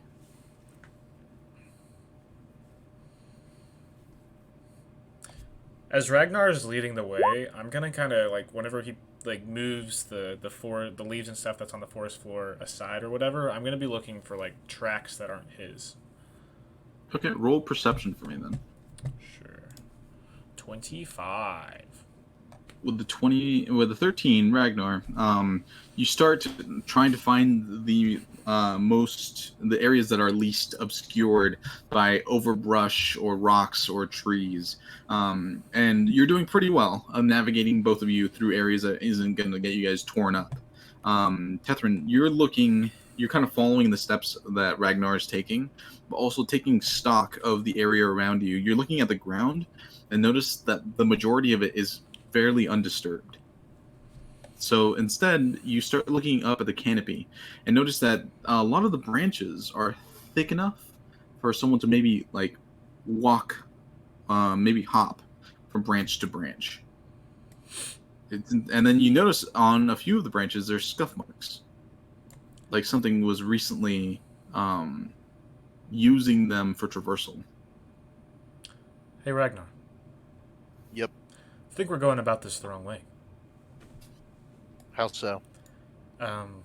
Look there near that branch. See those scuff marks? Yes. Well, whatever's in here, it's not using the ground to traverse the forest. It's using the branches. Perhaps we'd be better to do the same? It's up I to guess you, so. though. You're the captain, obviously. I mean, I know I can physically handle that, can you? It's a bit rude. I mean, I'm just looking out for you, you know. You're not much stronger than I am. I don't think this is about strength. I think it's about balance. Oh, I can balance just as well as you can. I guess Are you guys we'll gonna see. Are you guys gonna try using the trees for traversal? Sounds like we are going to try and do that. Fine. Okay, I need an athletics check from both of you. 20. Sure. Athletics. Yep.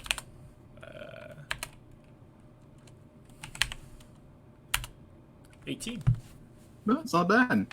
Both of you start going up into the branches, and you notice that exactly as Tethrin thought, there are visible pathways through the branches. So much so that it's almost like bridging areas. You also see that there is a bit of a trail of scuffed branches that is significantly easier to follow than the floor paths. You guys begin to traverse it and find that these branches are very sturdy, barely swaying in the wind. And you guys go a bit higher than normal, but not so much so that if you fell, you would break a neck or something. You guys push through for about an hour. The overbrush is getting denser, but the tracks are getting more intricate.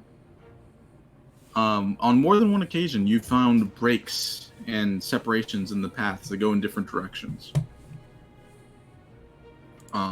More than once, you guys hit a dead end and had to backtrack to a different set of tracks.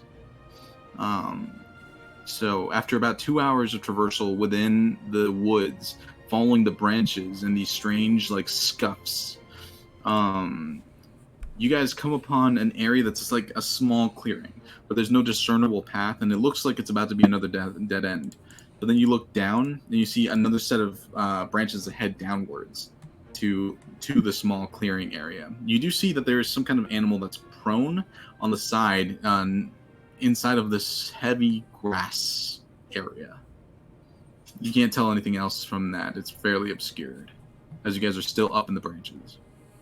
See that animal? Yeah. You tell your owl to go look at it. What? What if it, like, eats her? Or It's something? not moving. I think it's dead. Well, if it's dead, then no worries. I'll go up to it. Does it look like a deer? It's fairly obscured by the brush. You can't really tell what it is. I'll quietly move up to it. Are you moving up or are you sending your owl? I'm moving up. Okay. So you head down to the ground level, and you start moving as silently as you can towards this animal. Go ahead and roll a stealth check for me. 16. 16. You feel fairly confident in your skill at being silent as you move closer and closer. You get to maybe like a foot away from the creature, still fairly obscured by the grass, and it's still not moving. And it's doing no discernible movements of any kind. I banish Petra, and Okay. I make her appear in a branch above the whatever's there, and then I telepathically, I can look down. I can, with Petra's, whatever she sees, I can see. You can share sight. I can share sight. Okay. That's the word. It's kind of like Frumpkin. Yeah, it's the same. It's the same spell. Yeah. Okay. You look through Petra's eyes at the creature, and it's a large stone. It's not a creature. There's moss all the way on top that kind of looked like fur, and it was just a weirdly placed stone. Petra vanishes. I cast message. You moron, this is just a rock. It's a weird looking rock. Well, you're a weird looking person. I'll climb back up. You start moving away. Ragnar, with your passive perception, you notice the rock starts moving after Tethrin. Dude, the rock's fall. The rock. I'm like. Just trying to get his attention. Tethrin, you look at Ragnar for a moment, and you see he's like waving his arms frantically. Oh god. I'll cast message. Is it following me? Yes. Very cool. I will cast mage armor on myself. Okay.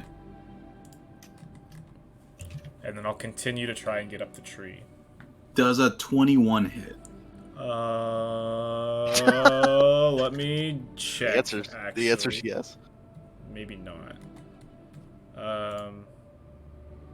So 13, so 17. You said 21? I'll use my reaction to cast Shield, which will put my AC to 22. Okay. As a panther jumps up and like lands on you, the shield protects you from the damage it would have caused, but it's sitting on top of you. You notice that this panther is made entirely of stone. And it's kind of trying to hold you down, but the shield's not letting it grasp you, and its paws are just kind of sliding off to the sides. Help! Can I shoot a arrow at it with my longbow? Yeah, you can attempt to. I'd like to attempt to do that if I have an action to do so. Sure. I want to roll initiative first. We're not technically in combat yet. Okay. Yeah, you can go ahead and roll to hit. A 10. Oof. With a 10, the arrow just glances off of its stone body. Tethrin, you just see an arrow ping, and fall off of its body. I'll look up at Ragnar and just shake my head. The shield I'm not lasts the until best with arrows. the shield lasts until the end of your turn, right? Yeah, until my next turn. Until your next turn, okay. Yeah. So it would be your turn next. So anything you want to do? Yeah, I'll hit it with a fire bolt. Go for it. Does a 21 hit? It does. 7 points of fire damage. You see the bolt hit the cat. As it backs up, you see the fire get consumed, and the entire stone face turns more into like a charcoal-like mass, as the entire cat now turns into fire. Petra appears on Ragnar's shoulder, and she is going to use the help action for Ragnar. Because she can do that, because Find Familiar is a cool spell. I just go, shit. I start trying to get up the tree as fast as I can. So you start running away from now the fire cat, Yeah.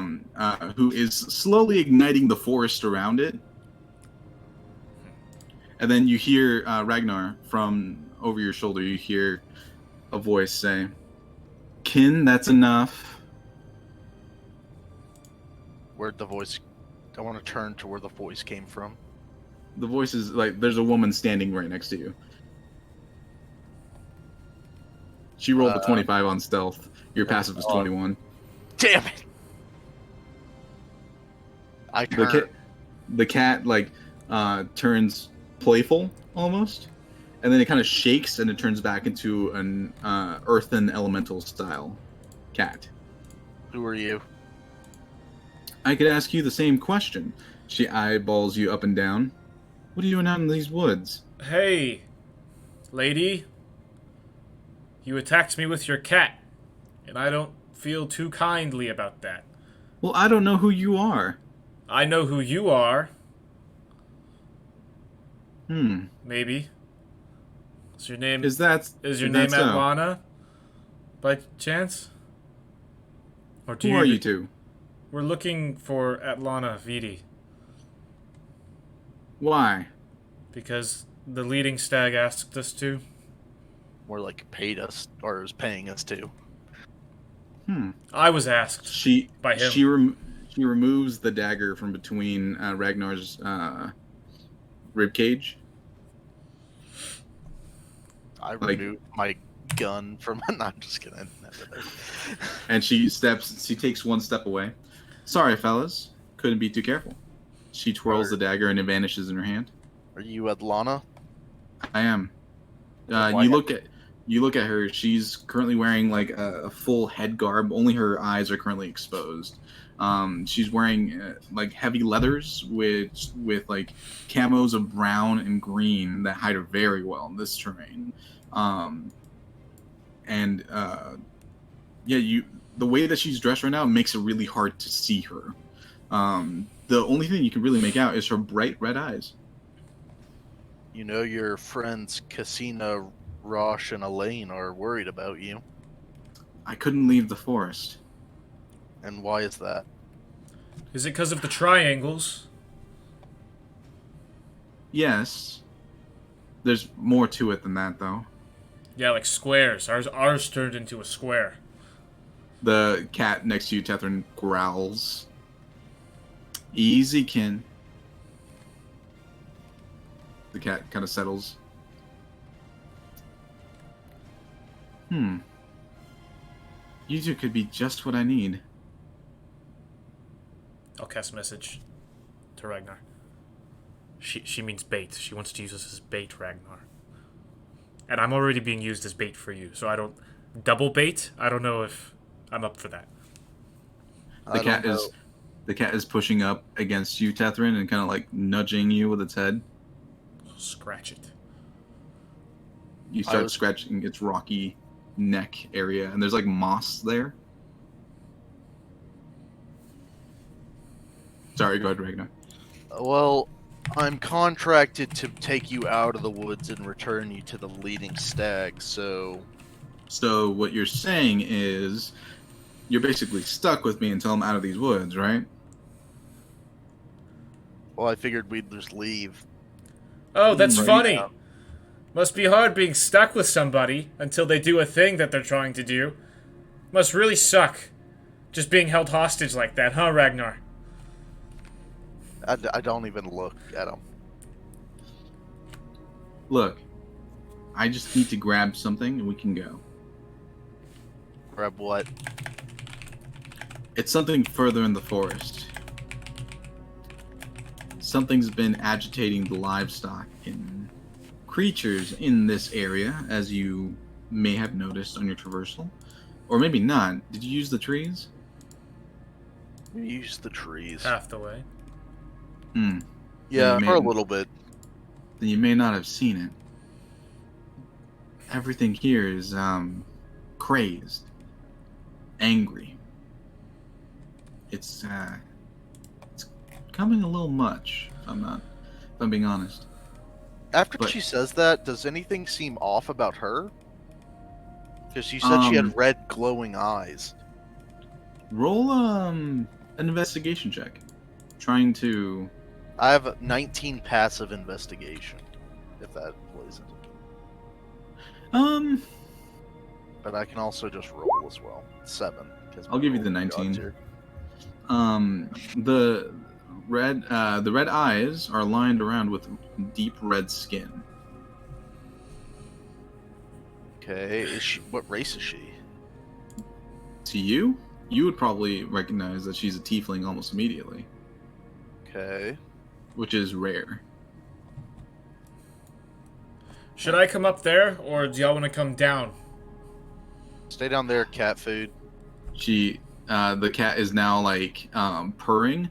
It feels more like a light earthquake from the back of this giant cat as it's like brushing up against you. She's like, "Hold on, darling. Be right there." She throws a grappling hook over a branch, and she like lowers herself down. Whoa. I just superhero land. Boom. Roll athletics for me. Can I not roll acrobatics? Sure. 24. Yeah, you use superhero land, and as she lightly steps onto the ground, she unhooks the grappling hook and pulls back down. And she says, "You know, you may not want to make a lot of noise in a forest just full of frenzied animals." It's okay. I'm used to angry and crazy, so... So, you know my name. What are y'all names? Alright, I Ragnar. guess I'll go first. My name's Tethrin Shepherd. I do magic. Really, I'm a fortune teller. I was held hostage by this man. Now he's taking you hostage, or you're taking him hostage. I don't know. There's a lot of hostages, basically, is what I'm trying to get at. And it's nice to meet you. I hope we can do this quickly. Yeah, this is Tethrin. He does magic and he scams people out of their hard-earned money. Are you holding this man hostage? No, I'm actually protecting him, but he likes to say I'm holding him hostage. Ask him what he's protecting me from. Ask him. Honestly, I don't care. Yeah, that's fair enough. You're cute though, and she like lightly slaps your face, and Nice. she scritches kin on the back of his head. As the cat becomes fairly docile. Sorry, you spooked my my stekyoki. Your rock? Stekyoki. I've never heard of that. It's an elemental. Hmm. Stekyoki Gata. I named him Kin. It's easier to say. Much easier, yeah. So, y'all want to help me, or are you fine sticking around until I do this myself? What's the plan, Mom? I'm not your mother. No, not you. Him. Oh, all right. What's the plan, Mom?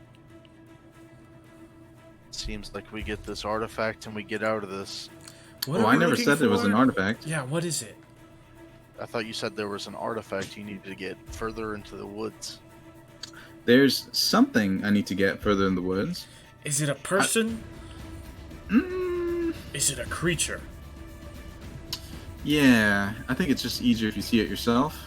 Mainly because I enough. can't really describe it. Okay. I don't even know if I can take it back with us. At the very least, I gotta destroy it. Sounds like Okay. a plan. Let's go. Faster we get this done, the faster we get paid. Money? Is that all this is about? Kind of. Ugh. To be Why else fair, would we come into the a triangles Thursday? attacked me, and I would like to get rid of the triangles. So All right, come on. I'll lead you the rest of the way. You were a couple miles off the beaten path. I thought you were following me from those guys, but I guess you're not. So I feel like I can trust you to some extent, anyway. Come on. Well, my name's Atlana Vidi, as you know. I was sent out here to check on migration patterns, but I found something way more fascinating. Do either of you know what the Runifer College is? oh, the Runifer College. Do I know what the Runifer College is? I'm assuming I would, to be honest. Yeah, just go ahead and roll a history check. History check, sure.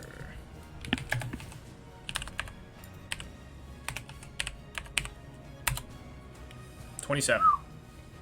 Yeah, with the 27, you definitely know. The Runifer College is the main institution of magic and R&D for all of Zephyria.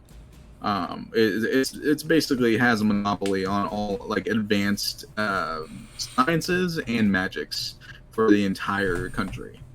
Yeah, you don't have to be from Zephyria to know about them. Why are they doing something here?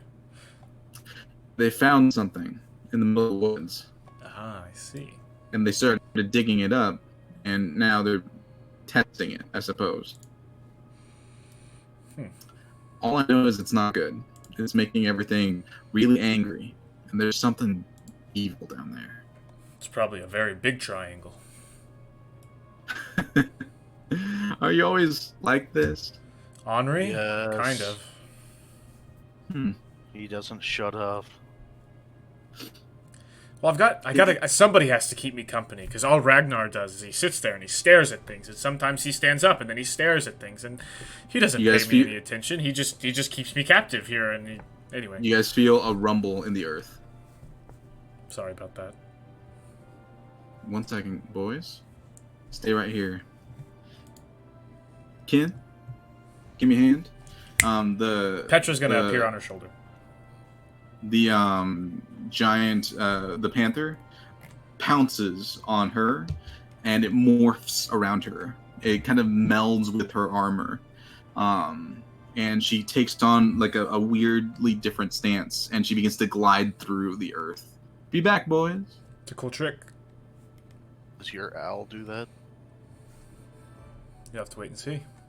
You guys wait a couple of minutes, and then she comes back in the same gliding fashion, and then the panther like pounces off of her form.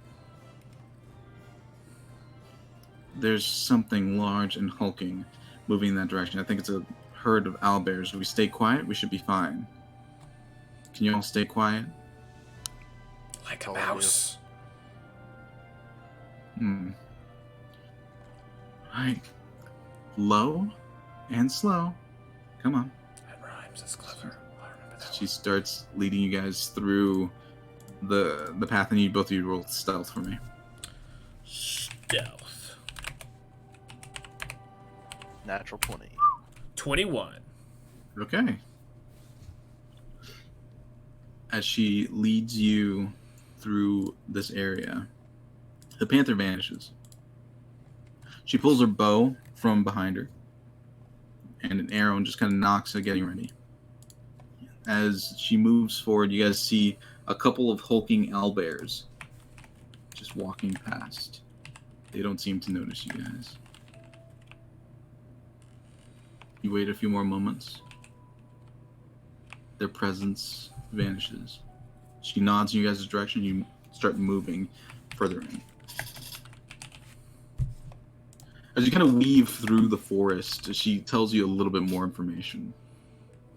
She tells you about how she's been here in this forested area for about a week, living off the land, mainly because she was keeping an eye on these folks. Tells you about the weird scientists that are crowded around this deep quarry that they started setting up in this forest.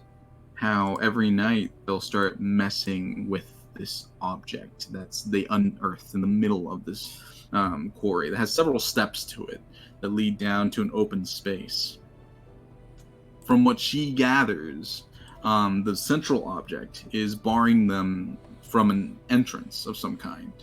There is a deeper hole that goes further in, but she hasn't been able to get any closer than the rim of the area because they have so many guards and patrols in the space. But every time that they mess with the stone or monolith or whatever it is, the creatures in the surrounding areas get more and more agitated. And that's basically the sum of it, boys. Maybe the stone is just set to angry. Maybe there's like a knob we can turn. Possibly. I don't really get all this magic hocus pocus stuff. Well, you brought along the right guy. As you say that the panther's just like right next to you, low and crouched. Just they kind of eyes you for a moment, and then it vanishes back into the earth. It's a cool trick. Should learn that one. Yeah. One of the perks of being a ranger, especially of my design. As you guys push further and further in, we're gonna go ahead and take a break. Sure thing. I gotta use the bathroom real bad, so. Oh, beer me. Yeah, I created a subclass for hunters because I'm like hunters need to be better than they are. True. So I created something called the Mirage Huntress. That seems really sick, just from what I've seen so far. So. Yeah, I'm pretty excited to try it out. I'm gonna use the restroom. Be back. Everything going well? Anyone here? Just got back, so. For anyone that's listening to the show, everything going well?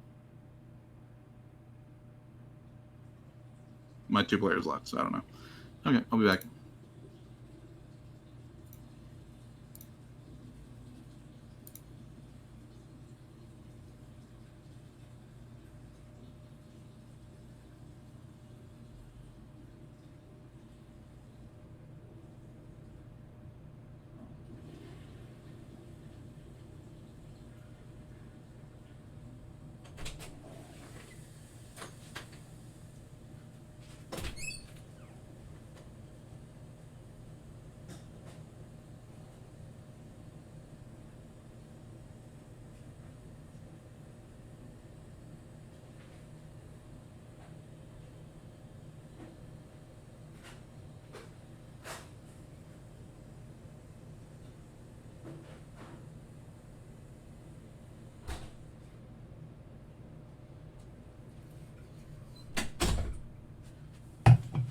I'm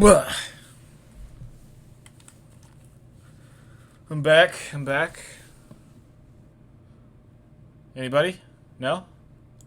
Just you. Ah, just me, huh? Cool.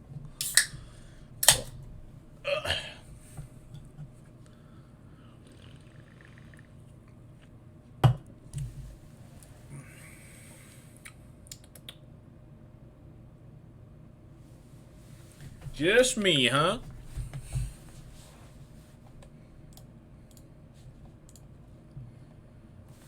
Man. How's it going? I haven't been here. Oh, really? It's going pretty good. Pretty good so far. We're in a forest chasing down a thing with a lady. Oh, the forest. I know.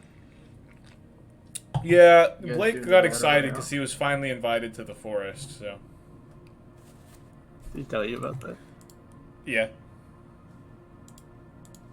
Yeah. Me and Reed were like halfway through the game. Yeah, I know. We were just it was Reed's first time. Yeah. Everybody's first time is special, so. What? What? Nothing. Talking about the forest. Talking about the what? The forest that we're in, that's attacked by triangles. Battle Royale. Attacked by triangles, man. Oh, you weren't there for the triangles. You'll have to watch it back. Battle Royale. The forest. Yeah, Forest Battle Royale. Are y'all on break? Yeah. We So, were on a break. Yeah, I came in late, but this is pretty funny so far. Blake is like a gunslinger detective, and you're a ranger, Noah? I'm a wizard. Hello. Got him. Okay. So the fact that you said you summoned an owl made me just assume. No, it's fine familiar. Is that a cantrip? No. So you're free. It's a level 1 spell, but it's a ritual cast, and you just have it. You don't have to recast unless it dies. Oh. Yeah. Well, that seems pretty good. It's very good. You can use the health, like it has its own initiative order. It only has 1 health, but And he took Well, guidance you as his roll. cantrip, so he always has good rolls. Mark. I'm very excited. I just finished putting in the last rewrite, so once Oh, y'all are nice. done, I'm gonna let Emil know. very nice, very nice. But once y'all are done, we can start ours. Yeah, get the fuck off. It's our turn. Which I don't know He's where not Emil even is gonna. here. I know. That was the joke. No, I you're don't know. I don't know where Emil left us off. Like Star Jake and I is probably on our meeting point, but You yeah, mean well, you, Jake, and Jacoby? Kobe. is Jacoby joining us? I'm recording, by the way. Still, I haven't paused it or anything. Yeah. I know. Yeah, Jacoby's Yeah. with you and Oh, okay. Yeah. That'll be interesting, especially because I know nothing. I know enough about Jake's character to have a conversation. But I think I'm gonna go with like a southern accent, but not like a. Not like a racist Southern accent. Yeah, just be like, "Hey there, feller. How's it going?" Hey y'all, it's me, Dave. Hey, All how's it right, that's kind of weird. going?" Well, we're in the middle of like, so the city that I'm in the farming city. Yeah, This is like the bread basket, so I kind of feel like, yeah. howdy, feller. Appropriate. How's it going? Me, I'm from Whaletail Island, from the northwest. It's an island, the northwest, Whaletail Island. It's an island shaped Whaletail like a Island. whale tail. Are you from Whaletail Island? Hey, Blake, do you have a cape? No, I wear a poncho. Oh, are we in break? Yeah. Oh, Yeah. hey, Dave. We're on a break. We were on a break. It was an entanglement. Entanglement with our. Dave, beyond. Dave, did you just get here? I've been popping in and out, but yeah, basically. Gotcha. I also just got here, more or less. I had to poop real bad. Rate the session so far. I think I've had a good time. Good. That's the only right answer. I'd rate it on a 3. I give it a 2 out of 2. Every person we talk to, Noah just says I'm holding him prisoner. Well, that's true. Stop holding a prisoner. Well, eventually, one day, someone will be like, "Hey, man, Hey, man, that's can't not do loud that. here. I imply it heavily. Halrand is a free citizen, alright? Give me the beat, boys. Free my little Noah's soul. name, right? give me the beat, boys." Alright, well, So- I'm gonna play a calming game while y'all continue to play. Calming game of what, Dave? You know. Dave's I don't. That's why I asked. Did he leave? Did he leave without saying what it Let me, was? here. I'm working on the. I just chose not to answer. Fair enough. I don't like people in my personal life. I'm a little sad that Ragnar's camera isn't on. Yeah, that's kind of messed up, isn't it? Yeah, it's messed up.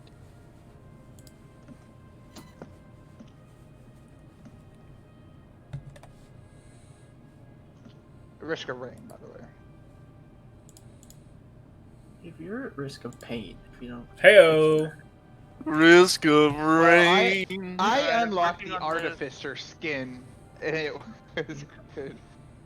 Working on the It took- craft for us. You know, I was trying the other characters. I can't stand them. You're a huntress. Is it because when you auto, you actually have to aim? Whoa! This is sick. Mostly for mobility. Wait, that's so good. I didn't make this guy. I took that as a picture. Oh, That's Anyways, so- that's still sick, We'll though. have. I'm gonna try to put like silhouettes of everything at least, or try to.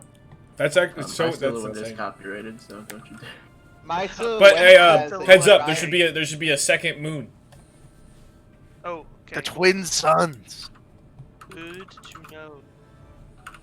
Is there a second one? I can send there's you my two moons. Pinterest board, Cameron, Okay. with all my characters. Both moons aren't necessarily visible. I was just gonna but take the I'm not sure. Mandalorian from Blake, so. Have a different mask. Yeah, he has the doesn't Doctor matter. Doom Silhouette, mask, dude. So dark. A helmet's a helmet. Wait, no, but the helmet's a big deal. The mask is a big deal. Yeah, He you looks won't see like that design of the Dr. mask. Von Doom. A helmet. That's You'll see fine. a silhouette of a helmet. That's Give Is it it a mask me, or a boy. helmet? Free my soul. It's a mask. Hey, look, guys. It's Ragnar. I don't wear a hood. Maybe you should. Oh, it's Thought about Ragnarok. I mean, sure, that could be me. I don't care. Free my soul. Wanna get lost in your I'm like dirty Kakashi soul. with the mask, and you're. It's like What's that one behind filler, you? dude.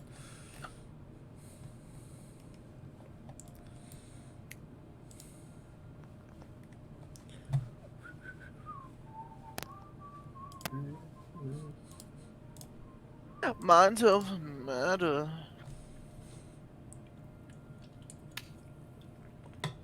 I'm wizard. Time stop. Taking a break. Yeah, we're on break right now. You were on a break. Permanently. Their characters died. We're in an entanglement. Entanglement with Entanglement. triangle. Cam, have you been here the whole time? Most of the time. I had to go get food. You got bored too, Deb. Did you draw Yeah, I was that or? busy. I just like For the most part. I didn't get bored. I literally was doing other stuff. I literally did not enjoy it. Ever. the Therefore, I sky's could the not only get thing I didn't bored. draw. The little bit I was here for, there's some good roleplay going on, so it's a little hot and heavy. Yeah, dude, he's holding him hostage. It's hot. Wait, you're holding him hostage and you think I'm the douche? I don't think Incredible. Noah's a douche. No, he says you think he's a That's not douche. what he said. I'm not a douche. Oh my god, Blake. He's saying that you, I mean- Blake Hobby, think that David's character, Well, I think Zolly, that is a everyone- douchebag. No. I said he was a douche to the first person he talked to. Which I disagree. That was the third It was person I talked technically to. Okay, third person you talk to. It's a big difference, though. I think it's important. I was pretty okay with the first people I talked to. It's fair to point out that she's The first person to talk to an NPC was she Leo in our doesn't- campaign. nope. Oh, that's true. Actually, you should never. And I think it sets a good precedent. Legacy. What is a legacy? David's good at anything, Philip, dude. the It's other setting precedents. It's time to set a precedent. I'm gonna be the president. Watch me again. Say that last word again. Again. Mm-hmm. If you know, you know. If you don't, well, If you don't know, now now you you don't have an know. IQ of President. 16. True. Seems pretty high. This high, statistically speaking. But don't just agree with my line. Well, do you know how to WAP? I'm sorry, WAP. It's pronounced Wapop. True. Well, if I learned anything from Cardi B, WAP stands for. You can't spell WAPOP without WAP, dude. True. I'm not gonna say it. 'Cause I we're just on I recording. I just wonder what the O and P stand for, you know? Good luck. Operating power.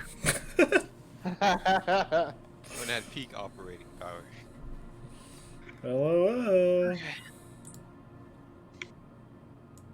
Goodbye. Wait.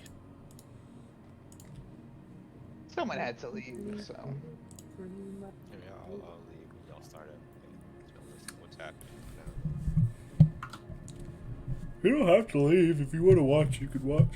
I want the mystery. Yep, someone had to leave. Or you can watch it in its entirety when I upload it. Oh, I will watch Will it. you actually send me the login information for that, Dave? Yeah, Emil will probably send it to you, but I'll send it to you.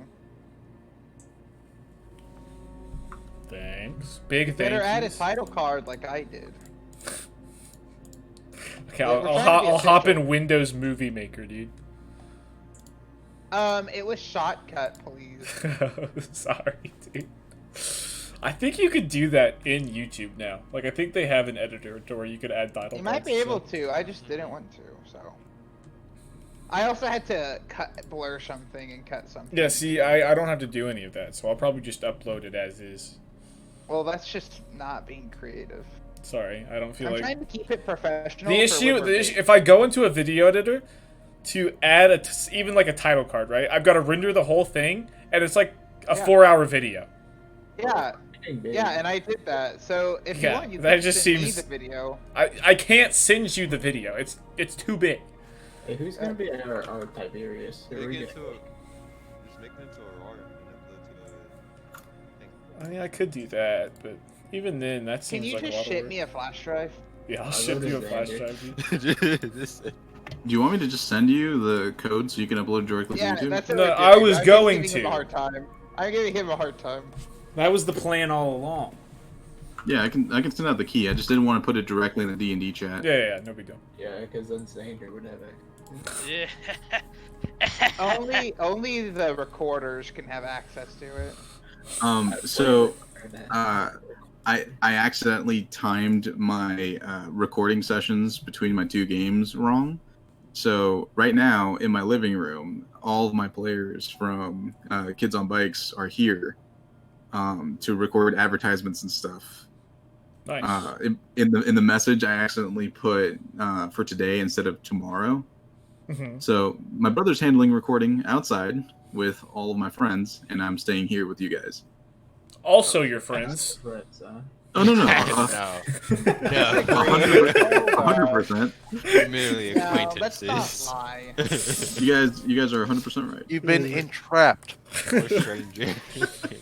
You're like Causing Tethrin, entanglement. Saga. and we're Ragnar. Mouth wide open.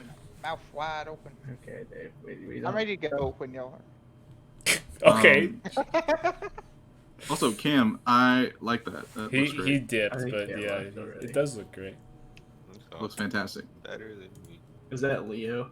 Yeah, he said he was gonna add the rest of us too. Oh, That looks really cool. I like it. Is that a But hill? envious. Is that supposed to be what city is that supposed to be? Couldn't tell you. Probably That's the Yulecrest. Disneyland City. Yeah, I would assume Yulecrest, but I don't know for sure. Yeah. I'm assuming we're gonna stay in Yulecrest for a while. I mean, it's really up to you guys. You can go wherever you want. It's just I want to go outer space. Gilchrist was a tree. Dude, if we didn't go to space last campaign, we're not doing it this campaign, all I right? want to discover both moons. there- Let's go. Plane shift to The moon? Faerun. There were goblins on the moon.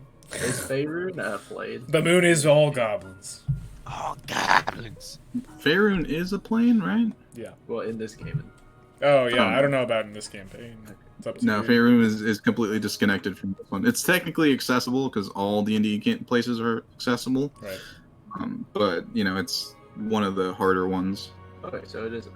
You have to sacrifice a baby to get there. Yeah, it's entirely like I'm not gonna say no. You guys, if you Okay. really want to go back to dip out of this world and go back to Faerun, Absolutely. My people need me. Yeah, we can just sacrifice Noah's character then, Jacoby. Oh, That Noah's would be- gonna be our Tiberius when we go big. We're Well, just he's- gonna kick him. Well, he said Um, sacrifice a baby. since I'm everyone's older than here next week, I'm gonna go ahead and take a break for next week. I have to do a bunch of stuff for work and stuff. So I'm not gonna be doing any D&D, Kids and Bikes, anything for next week. And then the week after, we'll do the session 0 for Xander, Jake, and Jacoby. Is that okay? Sounds perfect, man. That's fine. Yeah. Okay. Yeah. Also, I got 10 grand this week. Nice. Shit. Let's go. Pog champ. For what? Big ups. I don't know, and I'm trying to find out. All right. Did you like sign up for like the PPE loan or something? Did you Is it stimulus? have a related? structured settlement, but you needed cash now? Did you help someone rob a bank?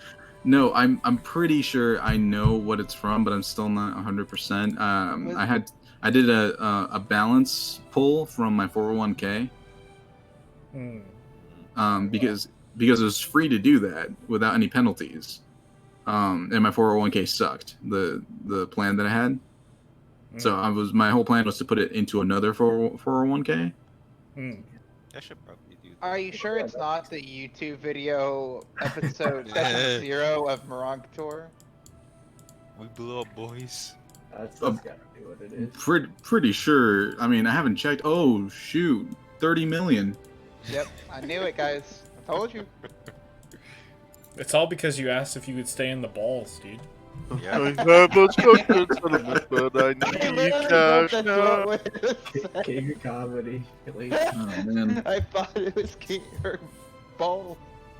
I was like, that's a weird thing to put in a city, like to call it a place. The ball, sir. Like, stay in your bowl. The bowl. Yeah, that Bowl. makes sense. Doesn't it? Wait, it's not Ow. wool either, right? It's the bow. No, it's the bow. It's the bow. Bow. Jeez Louise. The root, the bow, and the garden top. Yeah, like a bow of a ship. Yeah. The pause of No, the shit. it's not like the bow of a ship. It's like the bow of a tree, right? Well, ball of the tree can have balls, like the roots. It is the bow like tree, right? Yeah, that's right. Well, I mean, you know how trees have, like, Balls. sometimes they have spheres in their trunks. Shut up. There's a Oh, well, shark. once we start, I will shut up because I'll mute myself. Big brains. But yes, I did create a subclass for Rangers because I have a lot of thoughts on Rangers. And I'm trying to see if I can make a more, useful Ranger class. So I'm testing this out and seeing if it goes well. So we'll see what happens. Okay, why does this one keep playing nonstop? Yeah, what? It's still laggy, dude. It's still lagging. That's so terrible. Oh gosh. It's probably because there's so many of us in here. Right, you guys ready? I'm ready. I'm ready, and that's all that matters. Okay, can you guys refresh your cameras because I can't see anything? I turned off my camera. Okay. That probably explains why I can't see anything. Now it's back on.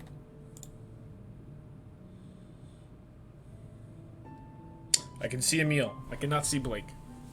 But whatever. I haven't been there able is. to see Noah all night, Yeah, I so it haven't been doesn't able to see matter. Blake all night. I can see both of you. Good enough for me? Good enough for me. Okay. So, as you guys push deeper into the forest, it becomes more and more oppressive. The darkness, the canopy overhead, while it's still filtering down light, for some reason it doesn't seem to reach the floor of the forest. You see the streams of light in between these heavy, darkened trees. But the light doesn't seem to hit the floor, so much so that the entire floor of this the canopy of these woods is completely obscured. Do either of you have dark vision? I do. I do not. Okay. Then, Tethrin, you see outlines and shapes within the darkness that give you a sense of like a floor. It's not perfect, because while dark vision does give you some kind of sense of where things are, there is still technically light that it's obscuring it. So you're kind of flipping back and forth between the two visions, and it's making it difficult to understand the terrain. That's how I'm playing light in dark vision. If you guys have a source of light, that becomes your default as opposed to the dark vision. Gotcha. So let's say someone's carrying a torch so they can see. The immediate area around the torch obscures your light, your dark vision. Does that make sense? Yeah. Okay. So Ragnar, are you using anything to aid you seeing in this area? Probably not. Okay. So you've kind of fallen back behind the other two, just because both of them seem to have a better sense of the terrain. As you continue pushing and making your way, you start seeing signs of occupation. Some trees have been cut away, and a few other trees seem to have been dragged and made into makeshift lean-tos that allow for some kind of obstruction. A couple of bedrolls are packed away as you all kind of stealth around these areas. You see that a small section of maybe a road has been carved to this area. It's still fairly narrow, but enough to at least get a small wagon into the space. You come out into not a field. It looks like a makeshift field. You see a lot of tree trunks that have been completely cut, and they're still there because they can't uproot the trees. But it's now more of a clearing and more defensible in a way. Once you make your way towards that edge of the tree line, she stops both of you. All right, this is where we stay hidden in the trees. Look over there. There's two gentlemen currently standing inside one of the lean-tos. They have a bunch of different chemistry equipment and alchemy just kind of filtering through these vials, and they seem to be working fairly adamantly. Roll perception, both of you.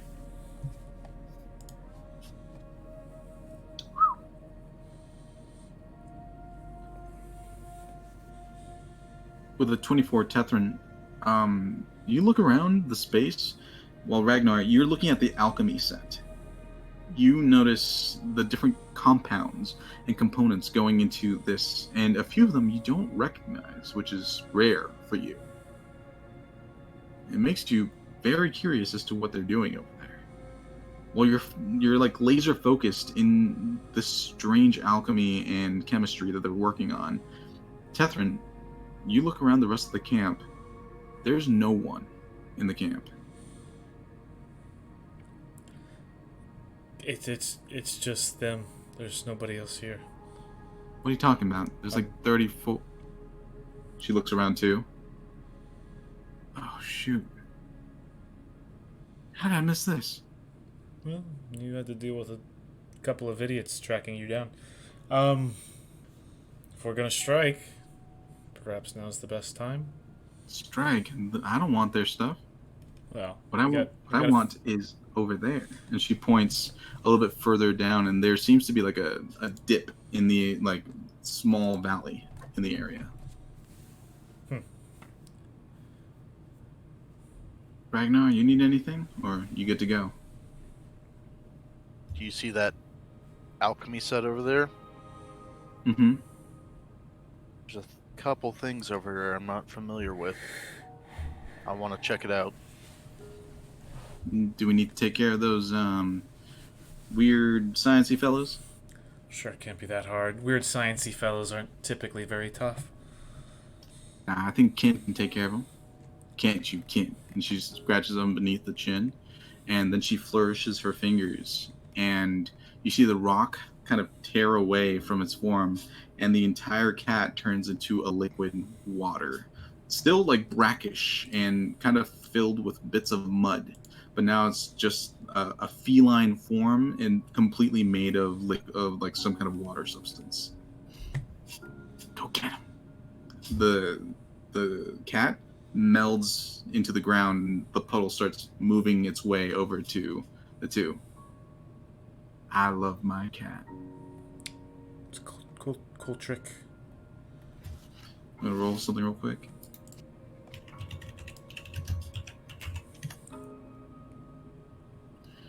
The cat, as a puddle goes around their feet. The stealth check was really high. I'm gonna roll to hit. Ooh. The cat emerges on top of one of them, and he's trapped inside of its form. The other one's like freaking out. The other one's all yours, boys. All right. Well, do you want to handle him, or I shoot my longbow. how far away is he? Not too far. He's like 40 feet. All right, help me out with this one, Petra, and I'll take a firebolt attack, and Petra will use the help action. Ragnar, roll to hit. As Tethrin, Oh you my were gosh. not great. You pull back on the longbow, and it fires, and it hits the ground right between his legs as he's backing away. You would have had him if he hadn't moved. Can you hit anything? Guess Tethrin? not. Huh. What? Roll to hit. Oh.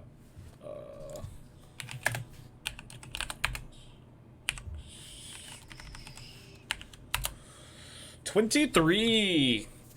Your firebolt goes sailing from your hand and lands on the face of the guy that's backing away. He kind of like falls back on his back. He's holding his face with the pain. He starts screaming. Oh, come on, boys! I'll shoot another one. I'll Go shoot another one. All right, both of you roll to hit. 12. Does not hit. I guess I 27. technically, 27 does hit.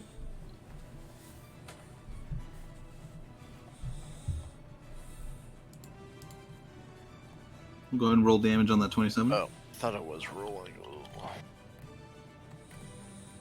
8. 8. You fire the arrow and it lands directly in his gut. So now he's holding his face and also clutching his gut as he slowly bleeds out on the ground and convulses a couple times. The other dude inside of the cat, the cat starts walking back in your direction. The dude is still inside of the cat, just flailing around, trying to get out. He hasn't saved. The cat's striding back, and there's someone thrashing inside of the cat's body. I'll go take a look at that kit that Ragnar was talking about. Okay. Tethrin starts walking towards the kit. Ragnar, you doing anything?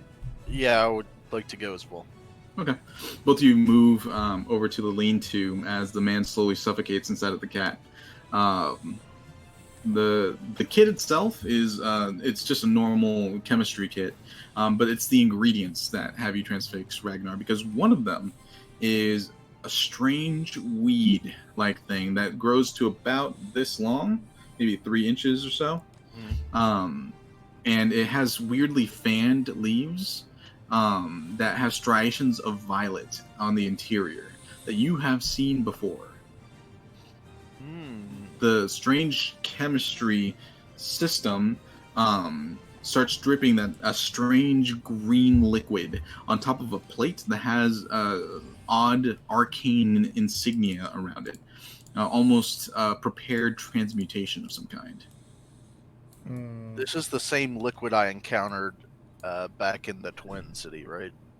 I mean, looks very similar to it. Okay. Can I take a look at the arcane sigils and see what they're trying to cast? Yeah, go ahead and roll an Arcana check. 23. With the 23, it is a powerful transmutation spell that's supposed to morph this into a different element. You can see the triggers, but it needs some kind of catalyst. You're not entirely sure what they're using for a catalyst. There doesn't seem to be a catalyst agent. This seems to be the reagent. Huh. I want to get a vial of the green liquid. Okay. Do you have a vial on you? Yeah, I have alchemist supplies. Okay, so you grab a vial and you wait for it to slowly drip. It fills up and you cork it. You have a vial of mysterious green liquid. Okay. You gonna taste it? Don't touch this. What if I know what it is? You don't. I might, You don't. but I might. Do I know what it is? No, you do not. I mean, roll a nature check. Yeah, you don't know what it is. All right. Well, you got your plant toys. Now what? Oh, by the way, this is probably obvious. They're doing alchemy. They're trying to transmute this into something different. They don't have the trigger or the catalyst to produce whatever result they're trying to achieve. At least not here. So, I don't know. The plate itself is detachable. It's made out of some kind of metal you've never seen before, and it's about this big. And the liquid, when it drips onto it, it immediately moves to the center of it. It's a completely flat plane of a plate, but all the liquid just congregates to the center. I also want to take the plant. Sure. There's 3 tufts of this mystery plant. Okay, I'll take him. Do I just label it mystery plant? Yeah. Okay. And then I'm gonna send Petra to the valley that she talked about and see if there are people over there. Perhaps that's where they all went. Okay, so Petra starts flying overhead and loops around once and then comes back. You get the sense that, yes, there are people, but they're sleeping? Gotcha.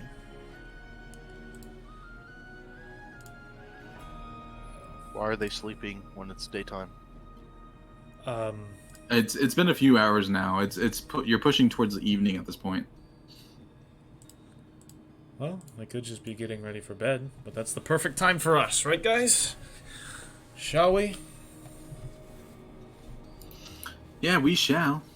You boys ready? As you see, Kin has shaken and there's a body laying next to the cat.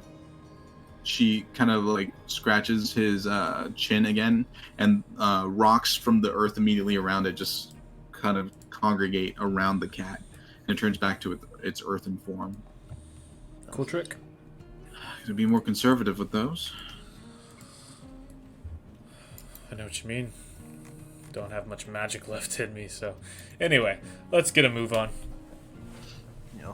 So you guys start to approach the valley, and I'm gonna go ahead and put up a map. Let me double check and make sure everything's set.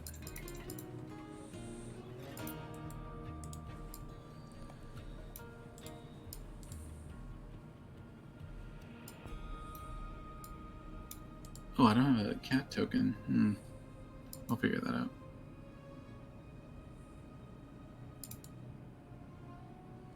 You guys are in the bottom right-hand corner.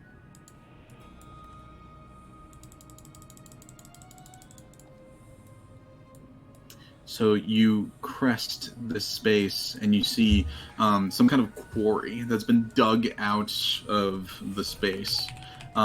Each of the rings is a different step down, and each step is roughly 20 feet. So keep that in mind. It is latticed with supports to protect it from falling over, so it's fairly easy to climb down from. So your movement speed isn't really hindered on moving. It's just half movement on going down a step.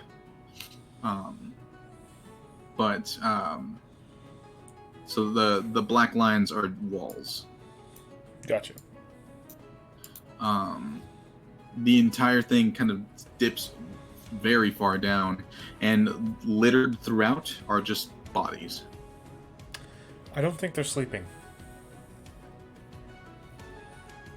Yeah, they look dead. Yeah, they look dead, don't they? They do. Mm-hmm. They were fine yesterday. Otherwise, this would have been very simple to do. There is movement at the the bottommost layer. People are moving in that space. Who are those people? Scientists, I suppose? Do they look similar? I'm guessing the guys that are dead are the scientists that were here originally. How similar do these guys look? Roll a perception check. 16. 16.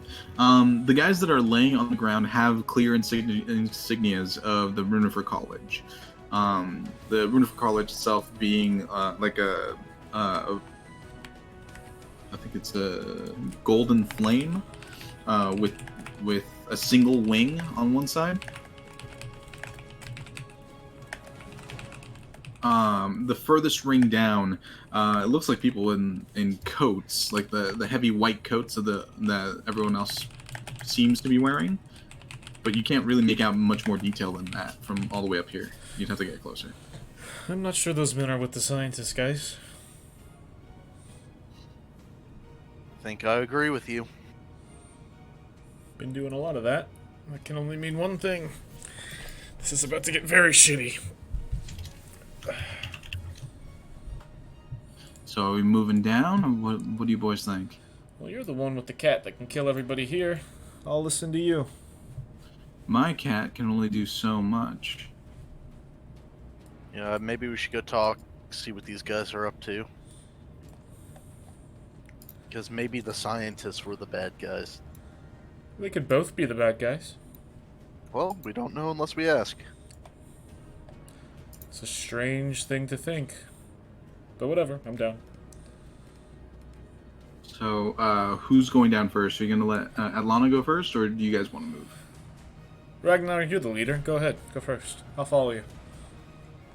I guess I will go. Okay. You push forward. I can say safely that you can get about 3 rungs in without having to do many checks, because there's not a lot of security at this point. Like here? Yeah, roughly that. Okay. And they'll follow behind. The panther is actually going to vanish. Ragnar, you get up close and you see the folks down at the bottom rung. A white-haired man. He looks fairly old, wearing one of the heavy white coats. He has the insignia of the Runifer College, but there's a red band down the right side of the coat. You're not entirely sure what that means. Tethrin, roll a history check. You might know. I'm gonna keep. Or before this, I would have put my longbow off of me so it doesn't look like I'm armed, and I want to keep my hand on my gun underneath the poncho. Okay. So. Are you Just in going case. in? Are you moving in stealthily, or are you just walking up? I want to be kind of stealthy up into to here. Okay. So you get down into there. Roll a Yeah. perception check for me, just to hear what they're saying, because a couple of them are talking in between themselves. 19. With the 19, the white-haired man is saying something, but it doesn't sound like he's speaking to anyone in particular. It's almost like he's talking to himself. Can I read his lips? You can. Ooh. You hear him say, Athnakia, doth matierkavajan, Vorkashir, doth makithen, Vandodorsta, Kethvatsye Dorin Kafir, Jontgarvadin, if Ilakanancia. Okay. Do I know what language he would be speaking? Roll a history check at disadvantage.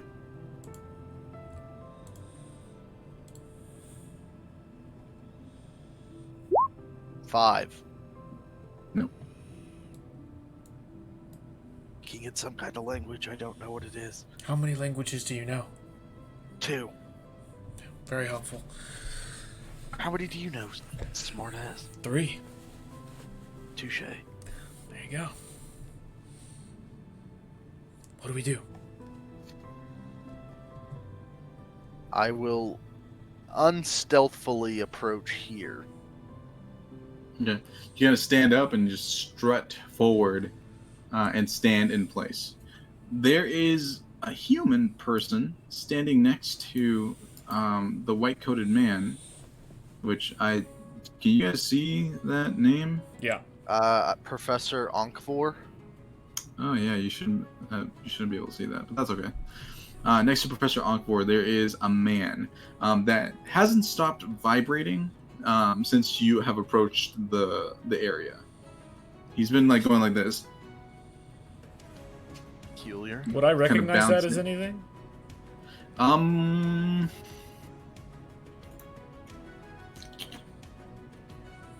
Let's see. Roll an Arcana check. 24. It seems to be some kind of automaton. I'll cast message to Ragnar. Hey, that thing next to the big scary guy, it's a robot. Y'all seem pretty similar. I'm sure you can handle it. Just figured I'd let you know. The automaton turns in the direction of Ragnar, noticing his approach, and starts moving in your direction. And then it gets about here, and then it stops. It's just facing you. The professor hasn't stopped talking in that strange language. He's just kind of repeating the words that he's saying. Would I get the sense he's casting a spell? No.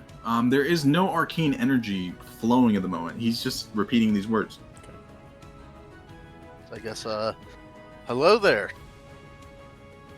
The automaton's just bobbing up and down. He's not saying anything. What None about of the other people have moved. They're all facing the, now that you can see it, large dark monolith just sitting in the middle of the space. It's has magical runes moving down its sides, and they're all faintly glowing a type of gold light. What are y'all doing? They're all still facing the monolith.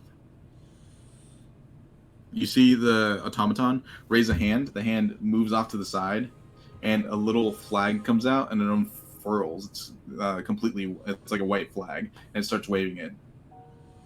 Ah, they have surrendered. I have a feeling that's going to be a trick, Atlana. Just watch it. I'm watching.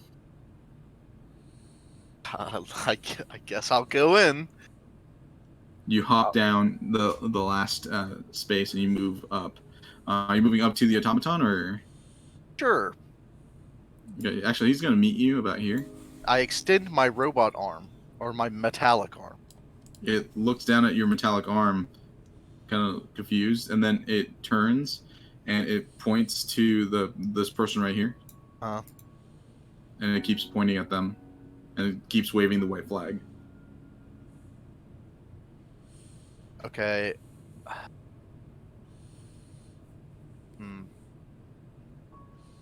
Can I touch this person? Do you want to look? Do you want to look at their face? Yes. Yeah, that sounds like a better idea. Okay. It looks like a woman of some kind. You turn to look at their face. Their eyes are completely like whited over, and her face is contorted in like a scream that she isn't actually screaming. She's just locked into that space, and her face is like locked onto the monolith itself.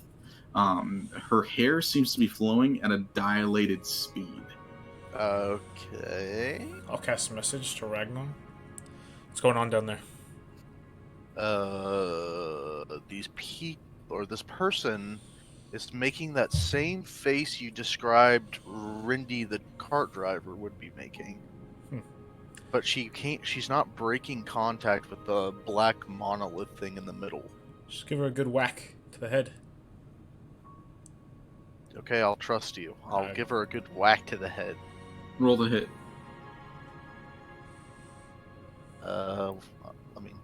Unarmed strike.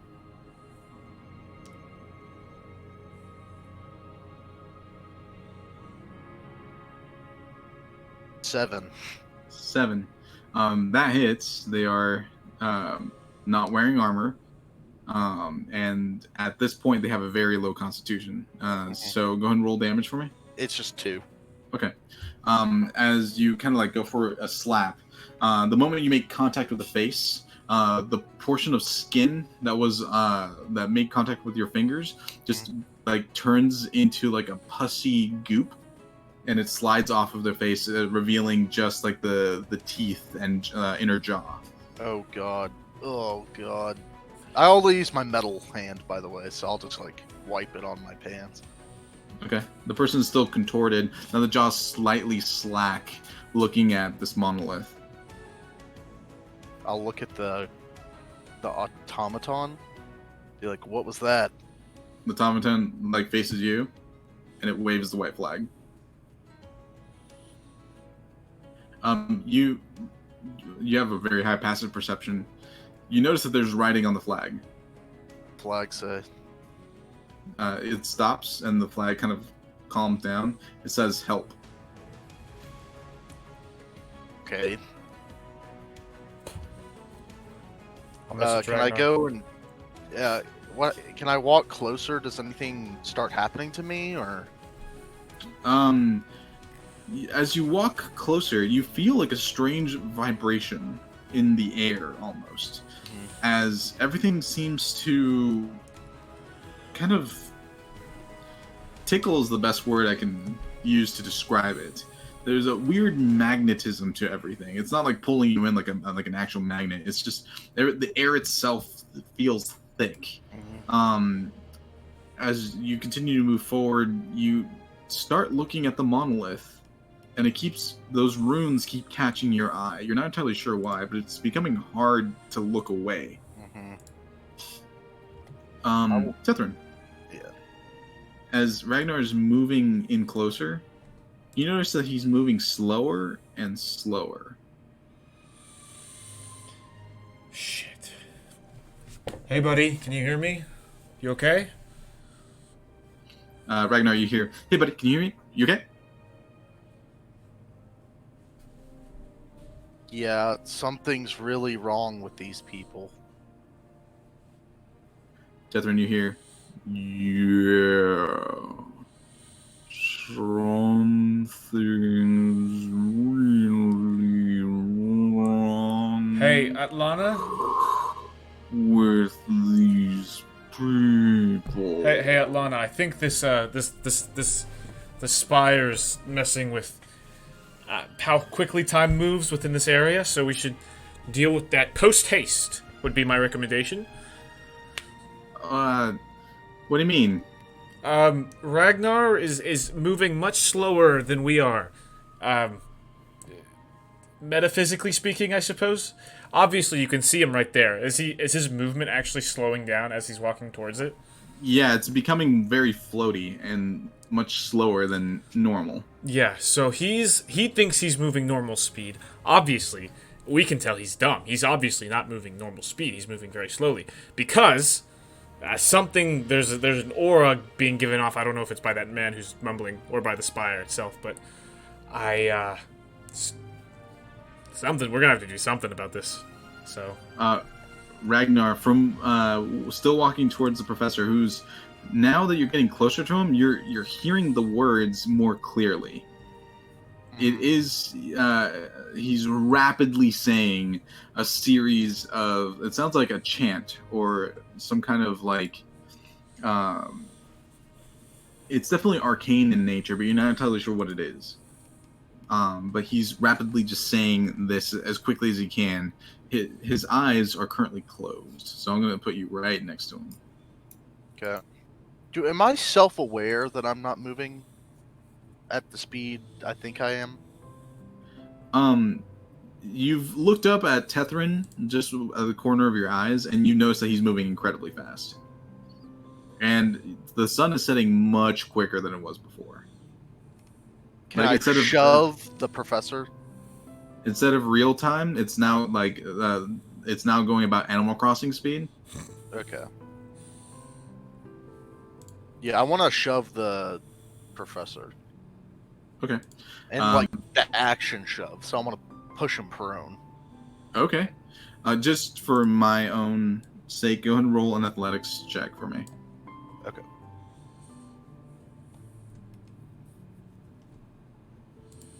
Nine.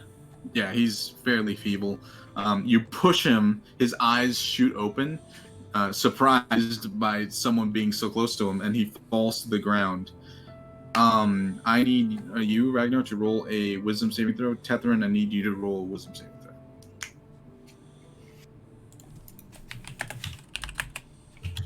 8. 10. Okay. Tethrin, you technically have advantage. Oh, cool. 21. Thank you. Athlana rolled a 3.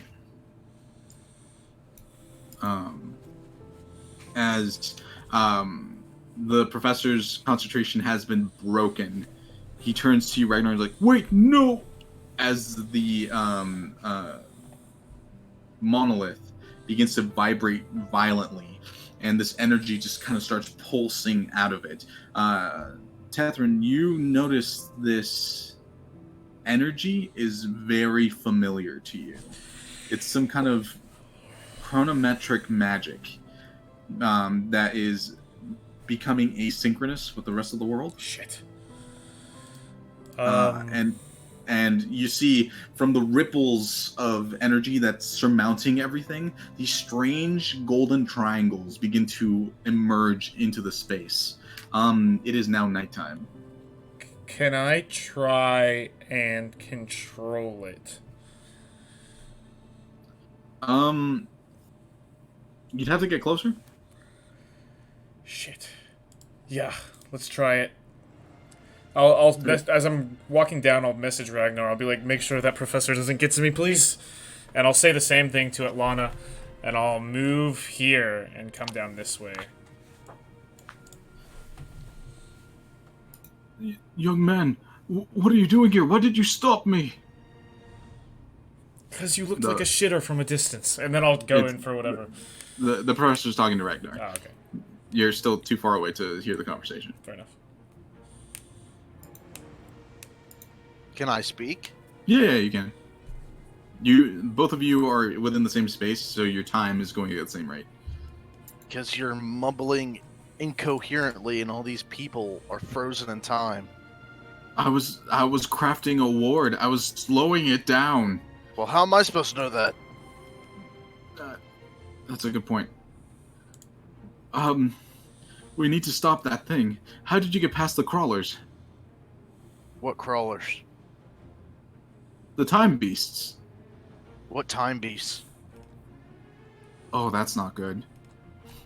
As Tethrin, you're moving towards the monolith, all of a sudden, you see a creature just appear in space. Well, that can't be good.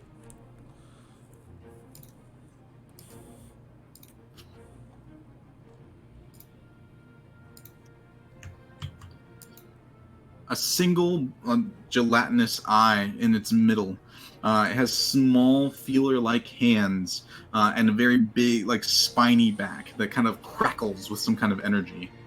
It kind of looks at you with that giant eye, and it chuckles.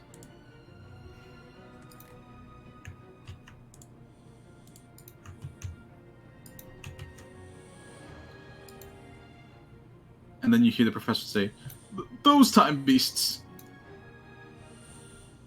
And then you hear Atlana say, "Ah, hell," from up above. I need you guys to roll initiative. My owl also needs an initiative placement. Just a heads up. Sure. Here, let me actually blank out these guys real quick. Give me a second. And turn. And turn.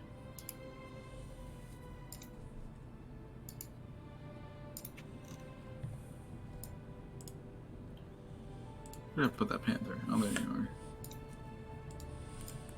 Panther's here.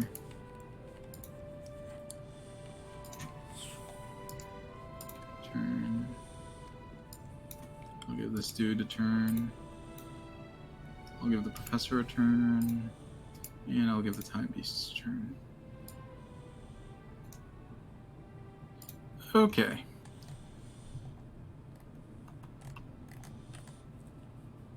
And now when I need the crazy battle music, it's playing like soft and happy music. Petra still needs a turn.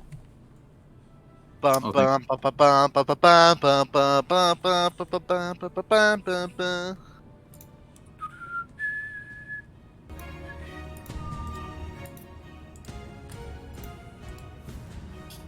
Okay. And Petra still needs a turn. I need to get a little owl. I'm sure it should have one, right? Yeah, there we go.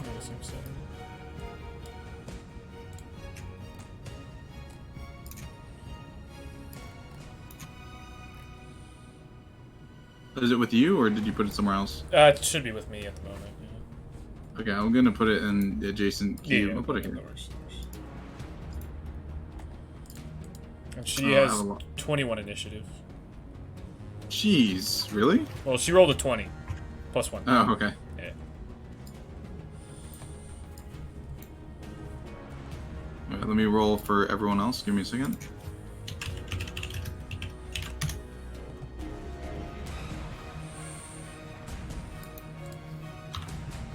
Jeez, that was a bad roll.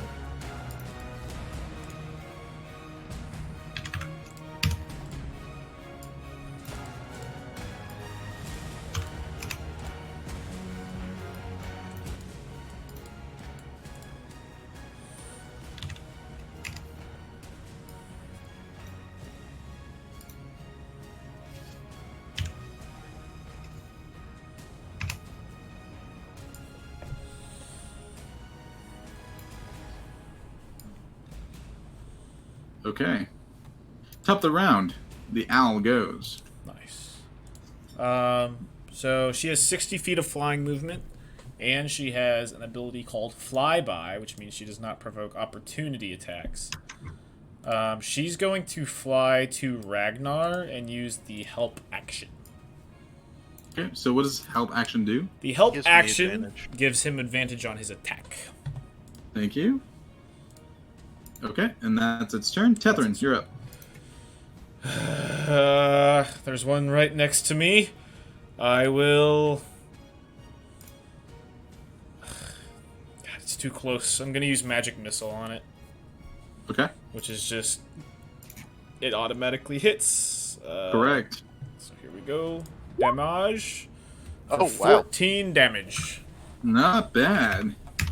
As the magic missile strikes into its form, it like obliterates entire sections, and those pieces that fly off kind of freeze in time and float in space.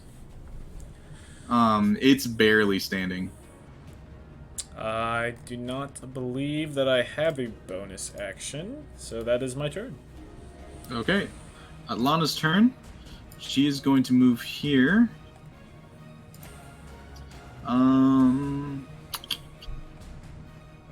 Yeah. Add it as a bonus. No, if I do that, That's gonna screw me over later. No, she's just gonna shoot, and then she's gonna give a command to Kin to return. So she's gonna shoot an arrow at this guy right here. This dude still has a lot of feet to cover to get to her, so she should be okay. So she's gonna take a shot. Ooh! 22 to hit, definitely hits. Oh, well, that's not great. 3 points of damage.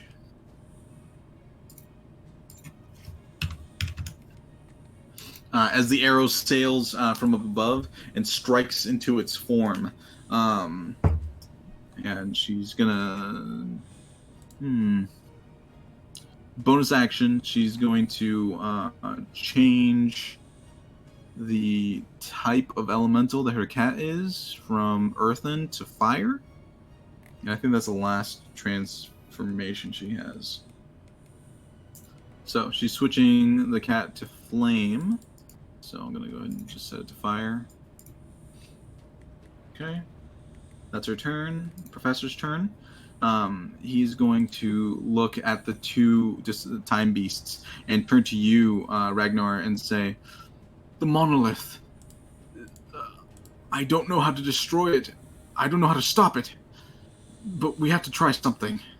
A counterbalance of magic. I don't know how. Something strong enough." And he's going to turn in the direction of the creature. He's going to... Let me pull this up.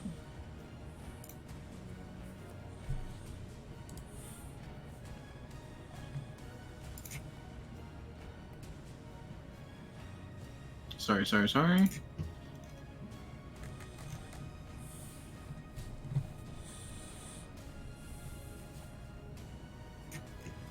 He's also going to use Magic Missile.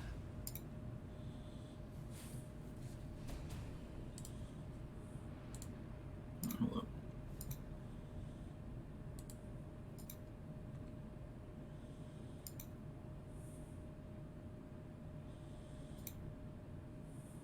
Okay. Magic Missile on this one here for 12 points of damage. Effectively. The magic missiles combined with the arrow completely obliterate that one. Also, its scraps just gonna hang paralyzed in space. Ragnar, it's your turn. Okay, will you let me use thaumaturgy as a free action just to let my eyes glow?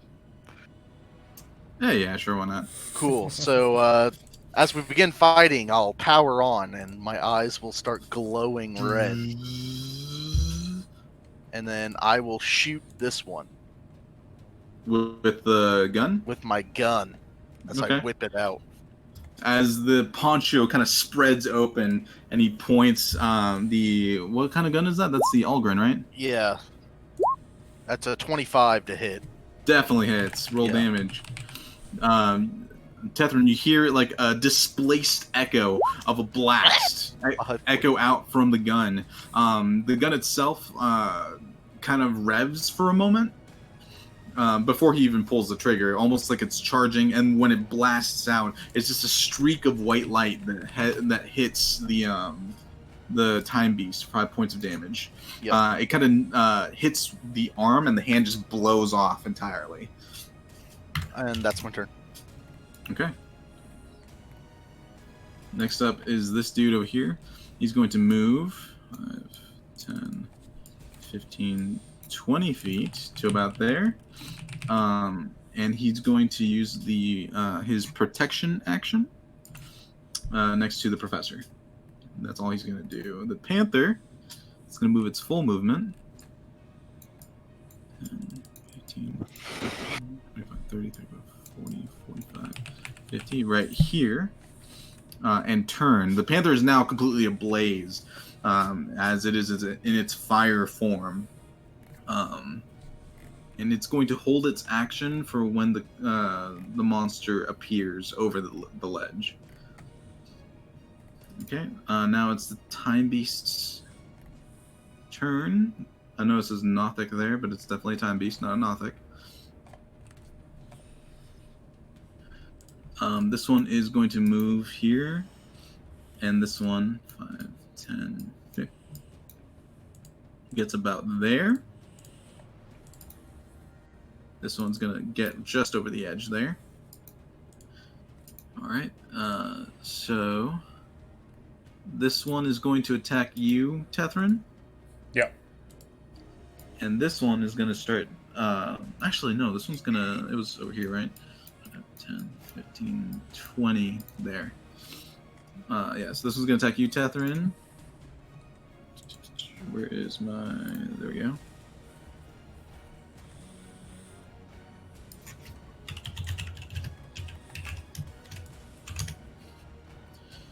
Oh, 21 to hit. Yeah, that'll hit. Rolled really high. Alright, you take... Oh, wait. I'll chronal shift, so it has to reroll. As a reaction, you're going to chronal shift? Yeah, as a reaction. Is that a cantrip or is that a spell? It's a class feature. Oh, nice. Yep. How many times can you use it? Twice per long rest. Okay. Dice roll. Roll the 6. Nice. Still hits. I'm just... So it goes to attack you, and you do that same burning white energy, somehow enhanced in the proximity of this strange monolith. And the Displacer Beast, instead of flanking on one side, it kind of pulls it back, and you have time to see its direction and move out of its way. Pog chain. Okay. This one is not in range yet. This one's gonna get freaking ganked by the Panther. Yeah, that definitely hits.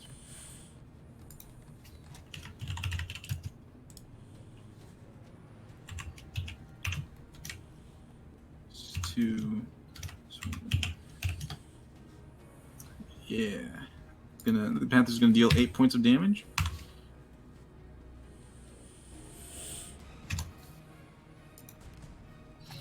Okay. And I think that's all the available Time Beasts. So now I'm going to roll for the Time Beast that died.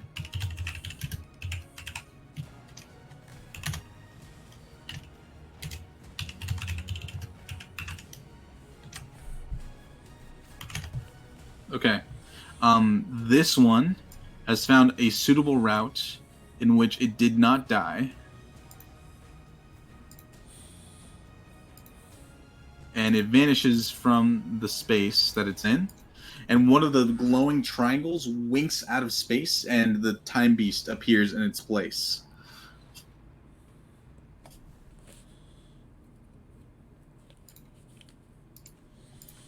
Instead of it being there, it is now over here. Oh, no, sorry. It would be over here. Okay. Top of the round, Owl.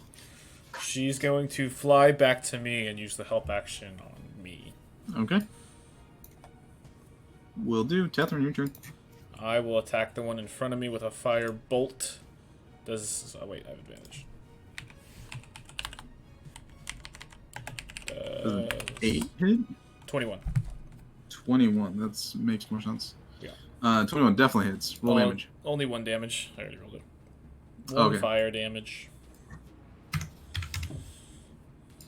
With a single fire damage, the last bits of the creature that are still standing, it kind of hits directly into the heart, and the entire thing just kind of floats in time. Alright. I'm going to use my movement to push forward and get right on the obelisk. And I want to start examining the runes to see if I can see where this thing's fucking up. Okay, roll an Arcana check. Sure. 14. 14. At the very base of it, someone has struck the monolith with some kind of hammer, maybe like with a chisel, and it's cracked a small section. It's like some kind of strange white light is currently leaking from the base of this monolith. Alright, It's my turn. All right. Next up is Adlata. She's going to use her class ability. As soon as I can find it. That's not it. That's also not it. This is it. She's going to use Huntress Meld. And her Panther is going to meld into her form. Right. She's become the Fire Huntress, so enemies have advantage to hit her, but she gains a +2 to hit, and all attacks made by her in the state deal fire damage and an additional d6. Good. So she spins around and slashes down with her short sword at this dude.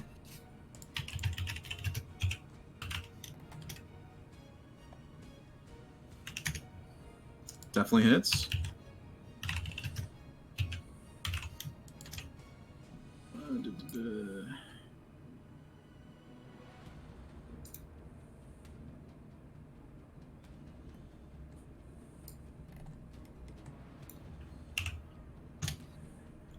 Oh, nice.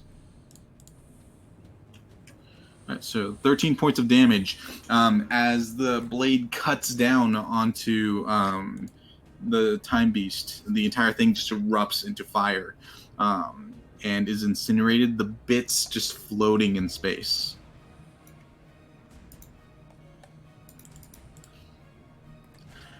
Y'all hurry up down there! She yells down at the two of you. For the purposes of this, in combat, if someone talks to you, you can talk back. We're doing our best. The professor's turn. I don't know how to heal it. The entire rift, it shouldn't have broken this way. We've been testing it without any problems until last night. It's that indentation down at the bottom. I don't know how to heal it. Well, do you know mending? It doesn't work. It's a magical tear in space. I don't know. That's fair enough. All right. He's gonna turn and use his second magic missile.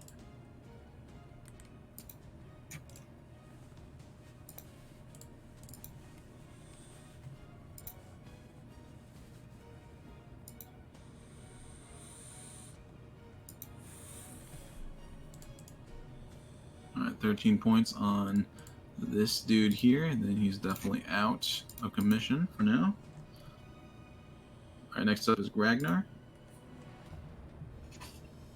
Since I must protect Tethrin, I will pull like a dagger out of like a wrist slot, and I'll run. I'll jump over Tethrin. I don't know if I need to make a check for that. And then I will... I'm crouched. If you can hurdle, you can hurdle, bro.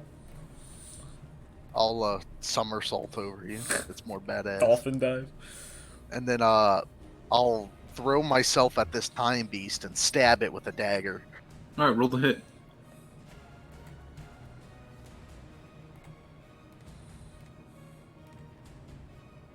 $10. That does not hit, unfortunately. That's my turn.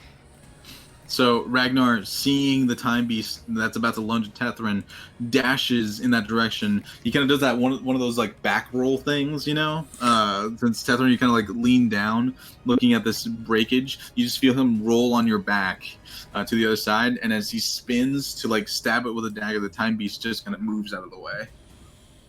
Really unfortunate. Otherwise, that would have looked really badass. I know. I went for it. Actually, wait, I have a question. So I have 2-weapon fighting. Can I shoot with my other weapon? Since the pistol's technically one-handed? I mean, yes, technically you can.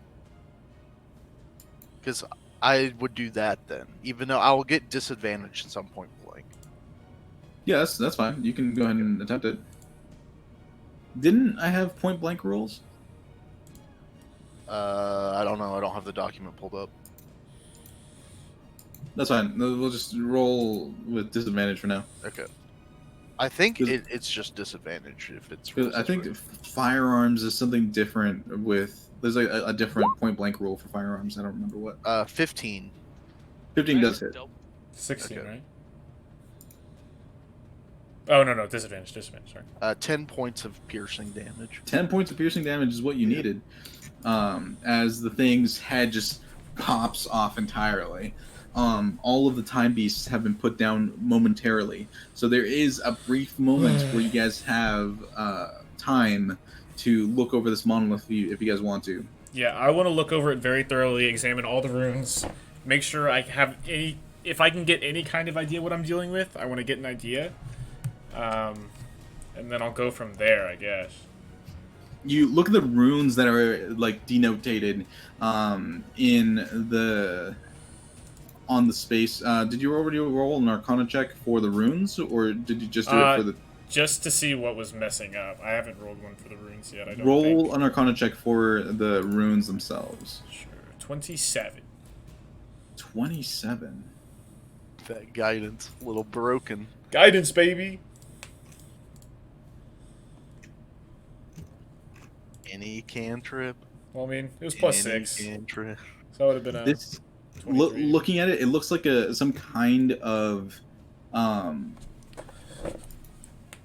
it looks similar to a singularic antipneumatic, where the time is kind of inversing in itself due to the catalyst not being able to function within this placed dimension. It's kind of talked about in ego ultralytics, Right. but the something in the temporal flow that this monolith kind of like places causes the entire momentum of the space around it to be controlled. However, it's now been broken. So the from what you understand of the runes, the flow, no, sorry, the current is now leaking out of the ego. Alright, Tethrin's gonna Yeah. start stretching a little bit. And he's gonna use what time magic he knows to try and repair it. If he can. Okay. If he can't repair it, he's gonna try and shut down the catalyst entirely. Then I need you to go ahead and roll. And I will help in any way I can. Okay. You see that Tethrin begins to put his hands, like he puts like his fingers directly into the break. And he seems to be trying to redirect some kind of energy into it, but it keeps pushing him backwards. So you like get up behind him and you start pushing him to keep him in balance with the space. So Ragnar, I need you to roll strength while Tethrin rolls an Arcana check. 27 again. 18. Ragnar, you manage to hold him back against this weird temporal energy that's bursting him forward. And Tethrin, you begin to weave whatever currents are currently leaking out and redirecting them back into the ego and flow of what this control unit does. In doing so, you've successfully redirected it into its own temporal space. The break is still there, but now it's all flowing as one unit again. And time emerges back to normal. The triangles vanish. Oh, shit. Oh, my God.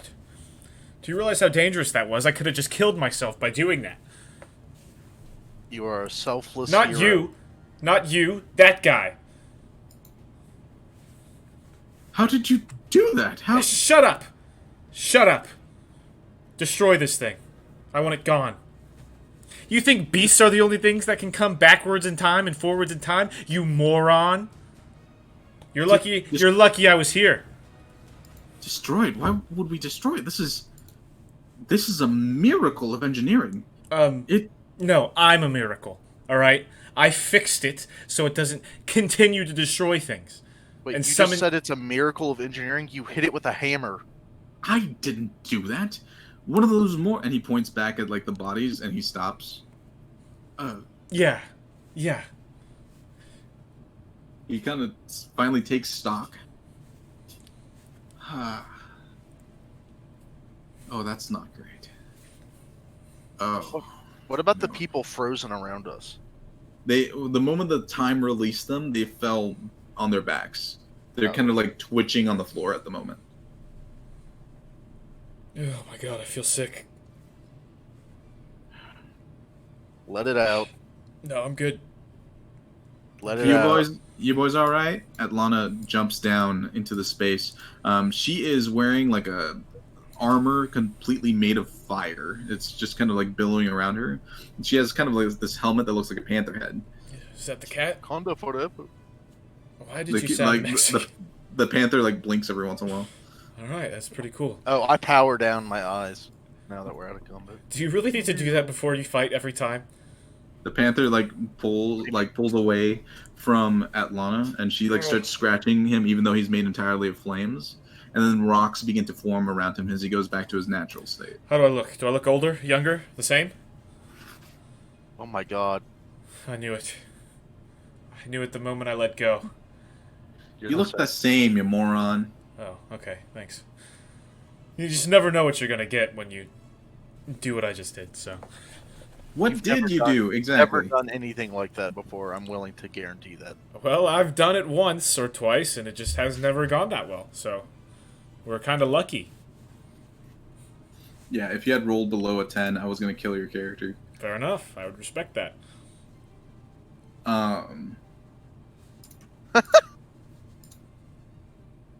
The professor, now seeing everything around him. Oh, I'm gonna have to report this back to the school. What a waste. Yeah. Who are you? Dude. My name's Tethrin Shepherd. I'm a fortune teller from Whaletail Island. You know that magic of that sort is outlawed, right? Well, so is killing everybody within a 150-foot radius, but, you know, here we are, so. What are we gonna do about it? That's a fair point. You keep my secret, I keep yours? Yeah, now can we get rid of this thing? Now, that's a problem. You see, it seems to be some kind of keystone. Wait, you didn't put this here? No, of course not. Oh my god, you found it? That makes it so much worse. We excavated it. We thought it had something to do with that. With. He points to this. What's that? In the wall itself, there's a bit of a recessed area that looks kind of like an archway. And it looks like it's a tunnel that goes further down. Oh, It's a man-made structure that continues down, but we can't enter it. Why not? He walks over to it, he places his hand, and it's all like he just kind of stops. He looks like he's leaning against air. It's because you're from this timeline. You need to be from an alternate timeline. Watch this, and I'll walk through it. So you're gonna walk. I'm gonna attempt to walk through it. I'm Okay, totally. you walk confidently directly into an invisible wall. Yeah. All right. Well, fair enough. Can I look around, see if there's any runes or any type of buttons, levers, something that would let me through in any way? There is a carved line on the floor that leads directly back to the monolith. That's about it. I'll follow the line. Where does the line go to on the monolith exactly? Or does it just stop once it hits the base? It stops at the base. You, Professor Man, close your eyes, turn around, do something. I don't want to look at you. And I don't want you looking at me. Sound good? You can't talk to me that way. Do you know Kin, who I am? Kin, make him turn around. Who are you talking about? I'm talking to the cat. I said kid. No, I walk up. Turn around. No, I am a high-ranking member. Well, right now you're a of the mass ruler. murderer. So do you want to turn around or do you want to talk? Roll intimidation. I believe that's a 12. 12? Yeah. Okay, I'm gonna see. I'm gonna give him disadvantage because he's actually in a really tough spot.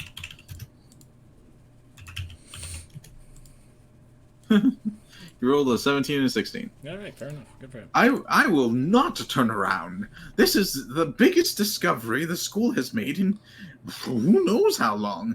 And My I'm eyes power on. I'm here to Ragnar. Go ahead and roll intimidation with advantage.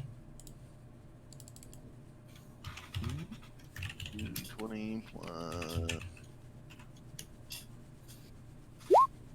22. 22. That beats his 9. He goes, I'm here to tell. Dothmund, are you doing all right? And he moves over to the automaton and he starts inspecting it with very acute wariness. I'm gonna look around because I looked at the runes before, but I want to see if there's a place on the monolith for like something to activate it, like a trigger of something, like you would cast on it to make the obelisk work properly or something like that. If that makes any sense. Roll an investigation check as Atlana 15. walks up next to Ragnar. You know, you two are actually pretty good in a fight. What was that thing you used? My gun? Yeah, can I see it? Yeah, sure. I twirl it. Hand it over. That's real neat. I haven't seen an Algren. It was old school. Really good really stout and good in a fight, though. Where'd you get this? Friend. It's a good friend. What kind of Yeah. ammo does he use? What's it called? DMC ammunition. DMCS? Yes. Not bad. She hands you back the gun. With a 15, Tethrin, you see within the monolith there is a small divot that you can probably place something to do something.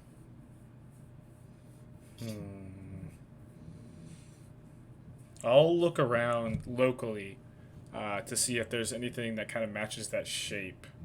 Like just kind of near the monolith around. Maybe it was excavated along with the monolith or something like that.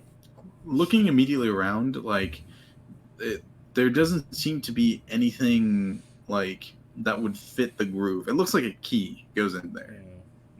And you're not entirely sure where the key is, but you don't think that it would be here, though. Gotcha.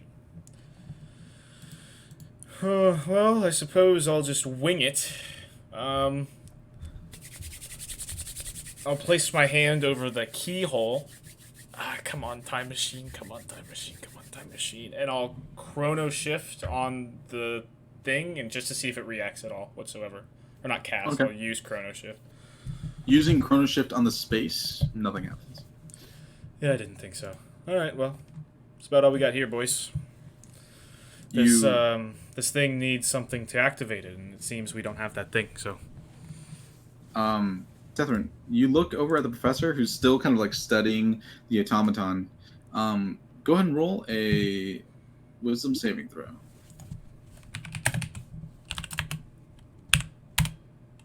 Ocho. Not great. Go ahead and roll a D100. 10. Okay. Go ahead and go into whisper for me. Will do.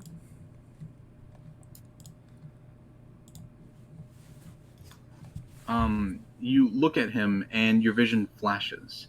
Just so you are aware, when you roll D100, if you get like above a 50, it's a vague vision. Okay. If you get below a 50, it's a more accurate and more impactful vision.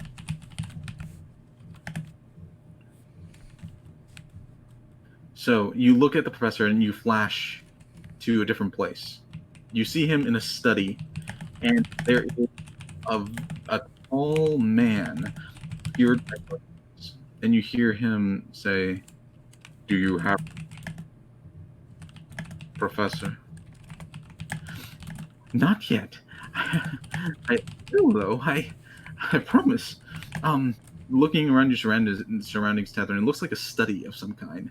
You look out a window that's nearby, and it's a cityscape. You're not entirely sure where, but you're in some kind of city somewhere. I won't ask more than once. If we do not get this artifact, you gain nothing. I assure you, I'm moving as quickly as I can.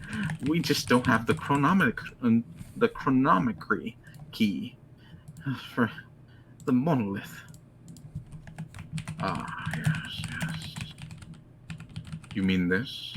And he holds the tall, strange man holds out a square, almost like a card, with multiple pins on the exterior.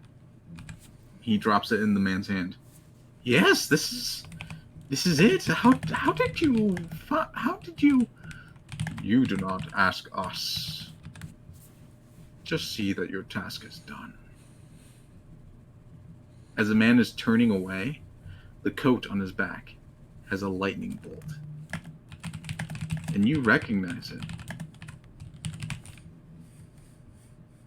The head tilts for a moment. The eye shines. We do not take failure kindly. And the vision flashes back to your current estate, and you immediately vomit. Is the person the same person that I saw in the Ragnar vision, or is it somebody from home? Which one was the Ragnar vision? Whoever, I just know it was the. I saw Ragnar. He got taken captive and then ejected and mutated by the people who killed his. Oh, that's right. No, this is a different people. This is someone from your home. Okay. Yeah, you can't tell. Their face is obscured, Right. And they're massively more muscular than a normal human, Right. Or elven type that you would normally see with the Agiat. But But the lightning bolt is that logo for the Agiat? Yes, Okay. yes, it is. Okay, got it. The specifically the ones that are chasing, the ones that would chase if they Right. needed to. Okay. Especially this far into Saphirian territory, because the Right. place that you saw it wasn't in around here. Okay. All right, going back. Ragnar, you see that all of a sudden, Tethrin looks around, ready to depart after seeing this thing, and then he freezes in space for just a fraction of a second, and then he vomits. Let it out. You bastard. Tie him up. Tie him up. I want him tied up. I'll tie him up. What? Why? What? Give what me are the you- key. I know you have it. What are you talking about? Oh my god. Okay. Interesting. Alright, okay. I'm gonna ask questions, you're gonna tell me the answer, or else bad things are gonna happen to you. You got that? Yes. What? I don't Very know what's bad happening. things. Very bad things. What connection do you have to the Agiate? The who? Oh, don't bullshit with me, and I'll punch him in the face. All right. Roll the hit. Ragnar, roll insight for me. That's a 9. 9. He ducks his head out of the way. What are you talking about? 24 on the insight.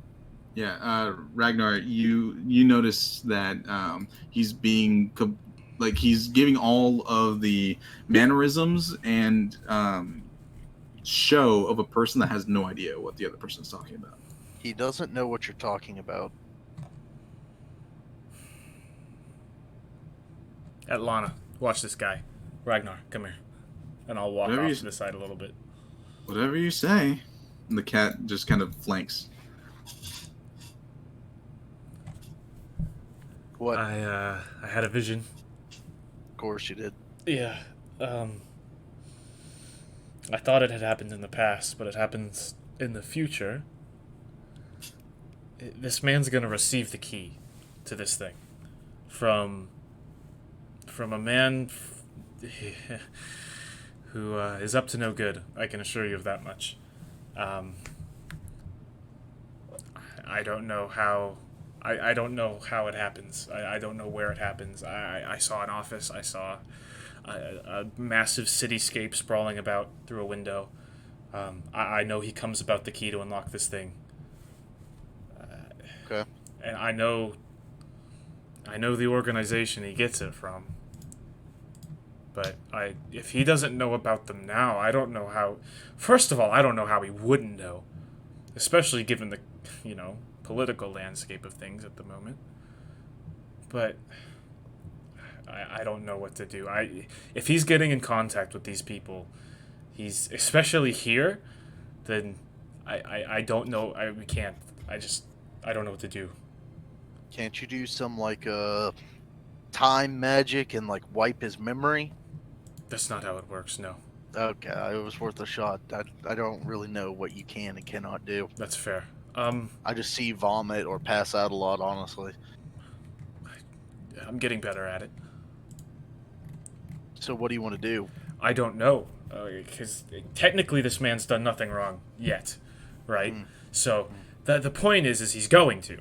Well, maybe not. What he does is technically not wrong, but I do know he's going to come back here, and whatever this thing is, it can't be good. He's going to have the key to unlock it as well. So, you, Professor.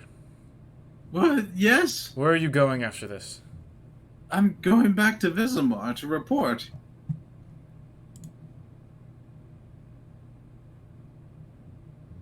Where's Visimar? Do I know that? It's the capital of Safiria. It's north. Right. North. It'll take him like a month or two to get there. Hey Noah, share your other. Oh, sorry. It's just me watching. I'm not. Okay. Sorry about that. I was sharing my backstory. Luckily not the recording, but Classic Dave. I see all y'all that. Well, you've put us in a tricky position, Professor. What did I do? It's not about what you did, it's about what you're going to do. What are you talking about? I told Here, I can explain. He saw the future, and you make a big mistake. You can't see the future. That's not a thing. Is it? Are you really telling him what he can't do? He just turned off this time device by himself. Wait, are you saying that you're actually manipulating time? I guessed. It was a good guess. I don't manipulate anything. Time, if anything, manipulates me. And it's very uncomfortable. Wait, you saw my future? I did, yeah. Yeah, you dipshit. I'm glad you're finally on the same page as us. Well, that can't be good. Yeah. Lana, what should we do? Typically, If it's he- not good, no. Yeah, if he's gonna make a big mistake in the future, how should we deal with this? Look. Alana looks between the two of you. Honestly, I don't know. He hasn't done anything wrong. See, that's now. the issue. We're in this big ethical dilemma. It's like, how do we handle this? He hasn't I done don't anything know. wrong except, and I kind of look around and there's a bunch of dead bodies around us because he I killed didn't cause that. It was an accident. We could cause an accident. Anyway, Atlana, Professor, listen. Either of you, actually, Ragnar, you as well. Have any of y'all heard of the Agiate Fonchistry? No. Oh wait, I wouldn't know. Would I have heard about that, DM? Roll the history check at disadvantage.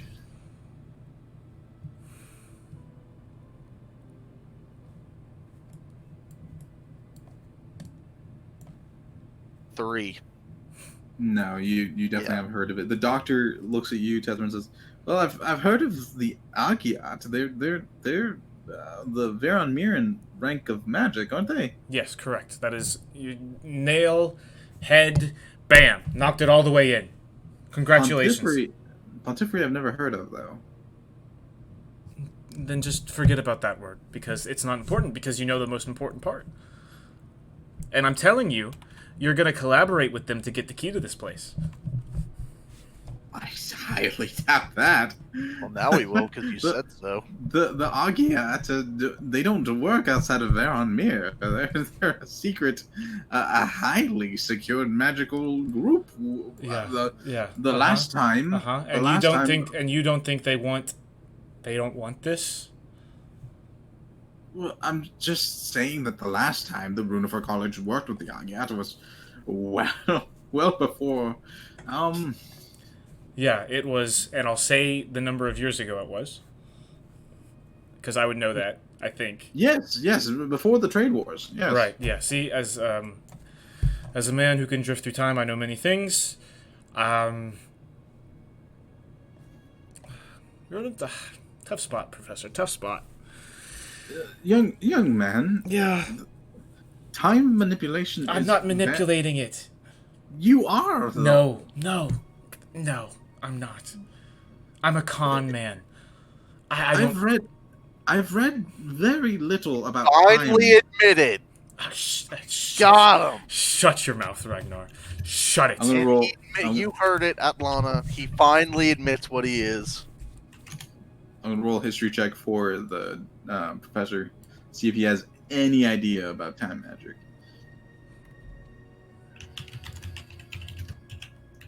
I rolled a 22. I'm rolling a secondary history check for the specific instance. Not as good. From what little I know of time magic, there isn't even. Time magic is such an obscure form of magic that is rarely studied because it's so dangerous. It doesn't even have a categorized name. Correct. For magic. Right. Because sometimes when you use it, you accidentally kill hundreds of people who are just trying to scientifically research something, right? Yes! Yes, I know. I'm very well aware. But there is something called time solidification. I don't remember the lecture on it. It's the whole reason why it was banned.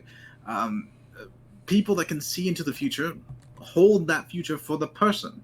It will happen regardless of what they try to do from their lives from then on, because it has been solidified. It has been forced upon that person's timeline. If you saw my future with the magic that you say you have, then I will walk out of here alive until this event occurs. Well, there is one way to make sure that doesn't happen, I suppose. And how's that? Ragnar has a gun.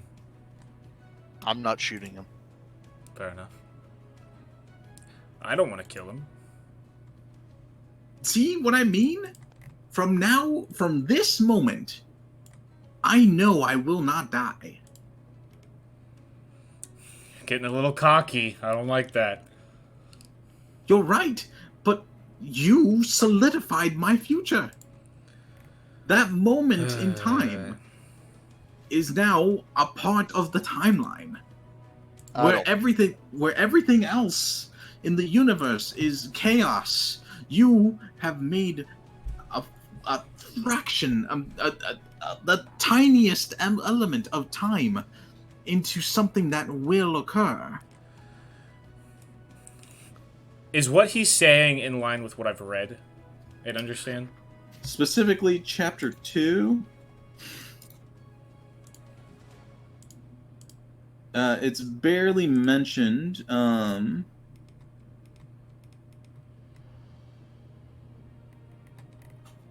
Hold on, let me find it real quick.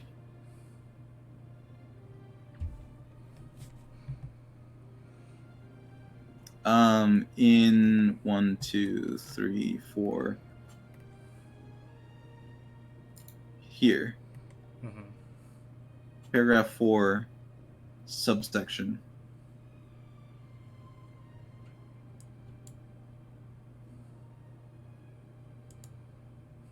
I can highlight the entire sentence if you'd like.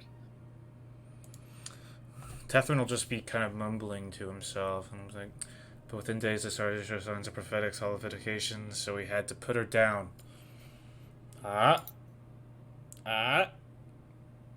Look, guys, we can prevent it from happening if we kill him. Or we can let him live and let it happen. So it's tricky situation here. But who knows? Maybe it's wrong. Maybe look, people have barely researched this type of magic whatsoever. And the research that is done on it, it's shoddy at best. I highlighted another section. Oh, did you? It's in chapter 1. Oh, your highlight is. Oh no, it didn't.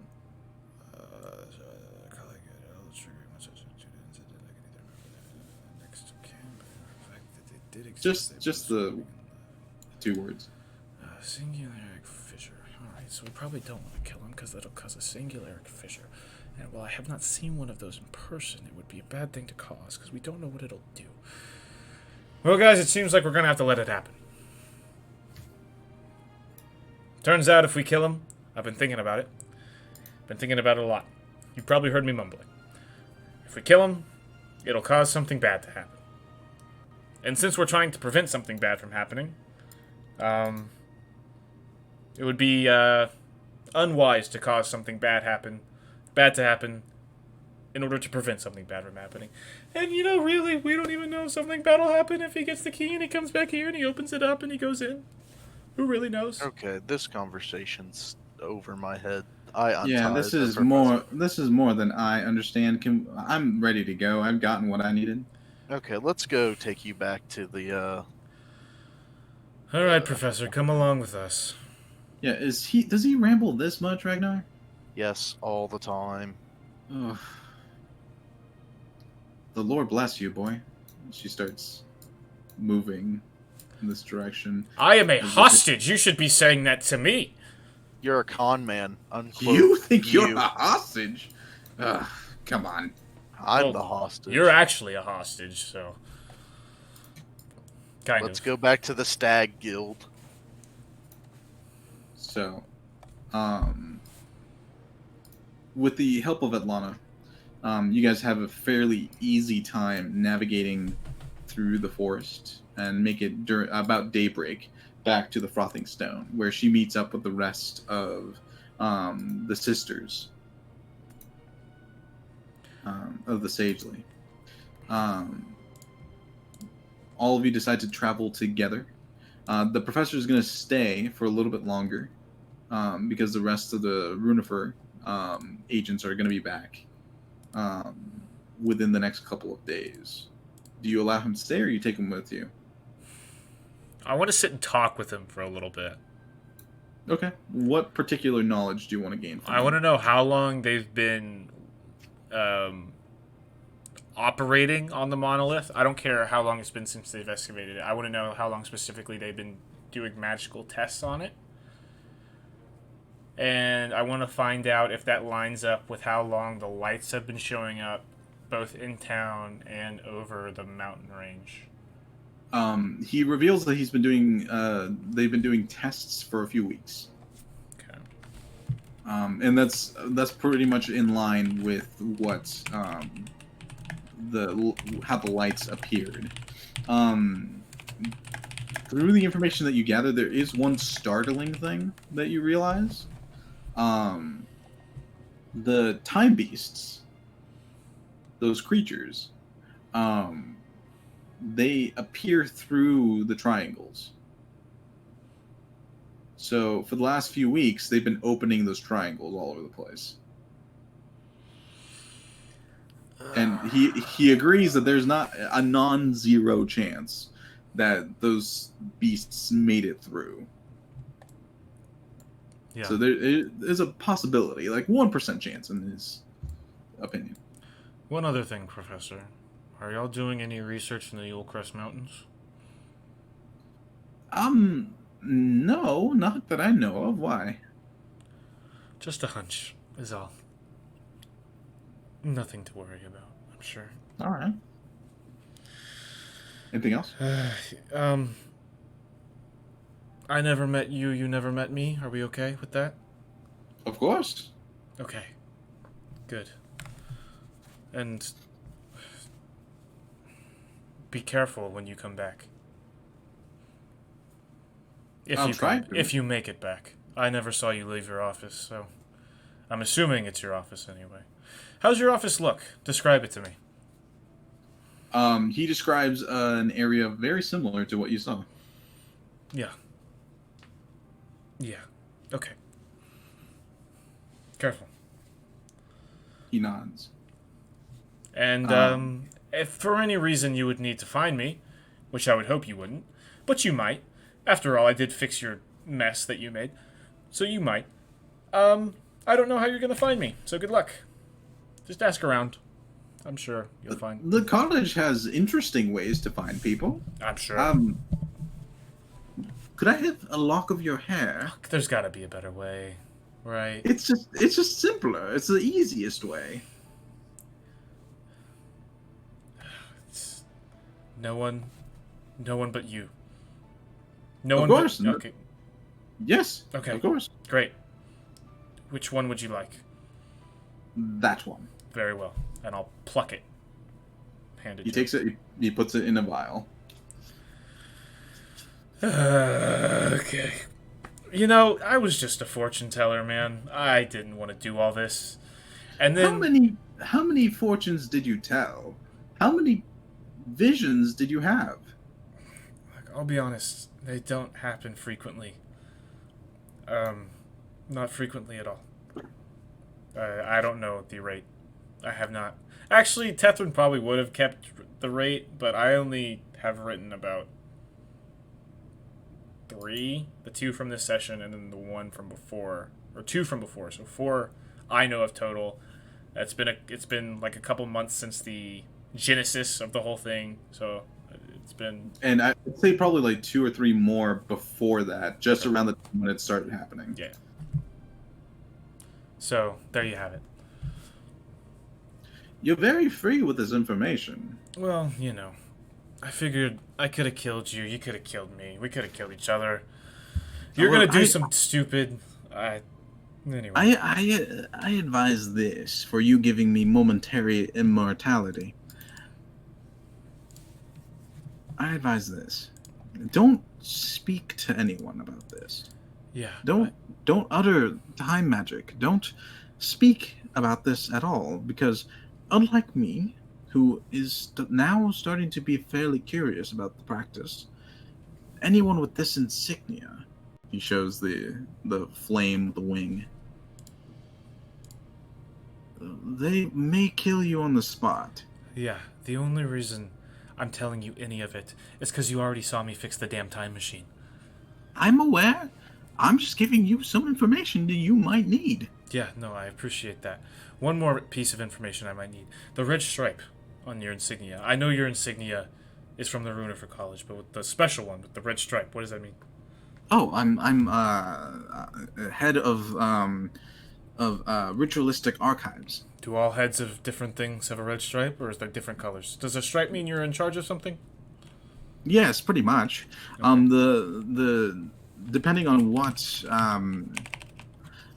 what field you decide to study, if it's practical and destructive, the type of magic that you are in charge of, if you have scientific R&D, anything like that, they all have different colors associated, and of course the head of the school has the rainbow stole. So. Got it. Thanks for the info. Just be careful. And thank you for the hair. Yeah, don't say that. That's weird. But you did give me hair. I did. I also saved your life, so thank me for that instead. Sure. As you guys part ways and head back to Yule Break, Adlana is in company with you, along with the sisters, as they travel back to Yule Break alongside all of you. The trek is fairly calm. Ragnar, you have your bounty. Ayo. And successfully carried out the commission. So when you guys make it back to Yule Break, you notice there's a bit of a stir within the town. you're not entirely sure what happened, but it's not a commotion so much as it is like a bit of levity. A couple of the town criers and things like that start extolling that the daughter of the Lord of Yulebreak has been returned, and she's safely back in the city. A couple of newspapers are outlining like the harrowing details of how she escaped and made it back to this town itself. Adlana stops in front of the leading stag, one of the many guilds here. It's an old wooden building with very light like stonework. But it's mostly very naturalistic, using some of the roots of the main tree for its construction. And Atlana says, "You two wait here real quick. I'm gonna go in and check in, and I'm gonna treat you to some lunch." Thanks. Because I feel like I was a bit rude to you when we first met. It's all good. Don't worry about it. And I feel like I know too much now. Yeah, probably. Just don't talk about it. We're good. I just want to. He runs his mouth a lot, so. I just want to hash out some details between us, so we get some stuff straight. So lunch, okay? Yeah, lunch sounds great. perfect. Great. Love lunch. She rushes in and spends about like 30 minutes in there. And as she's walking out, you see this large half-orc woman, like following her out, like kind of confused. "But you just made it back here. Why are you leaving now?" I need to talk with them, and I will be right back. I'm gonna go for lunch and thank them for their service, and they still need to get paid. So, Atlana takes you guys down to.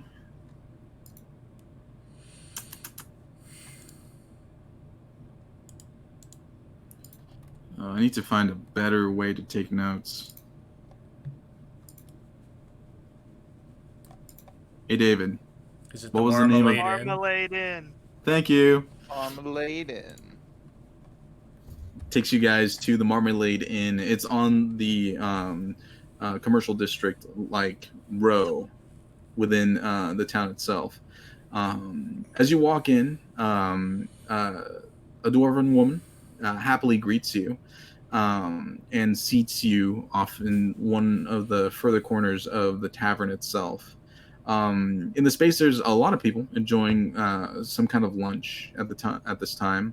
You see that there's several other people within the space.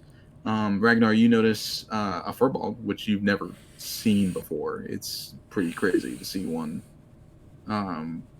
like in person. Actually, for both of you, it's kind of hard not to notice a furball in place.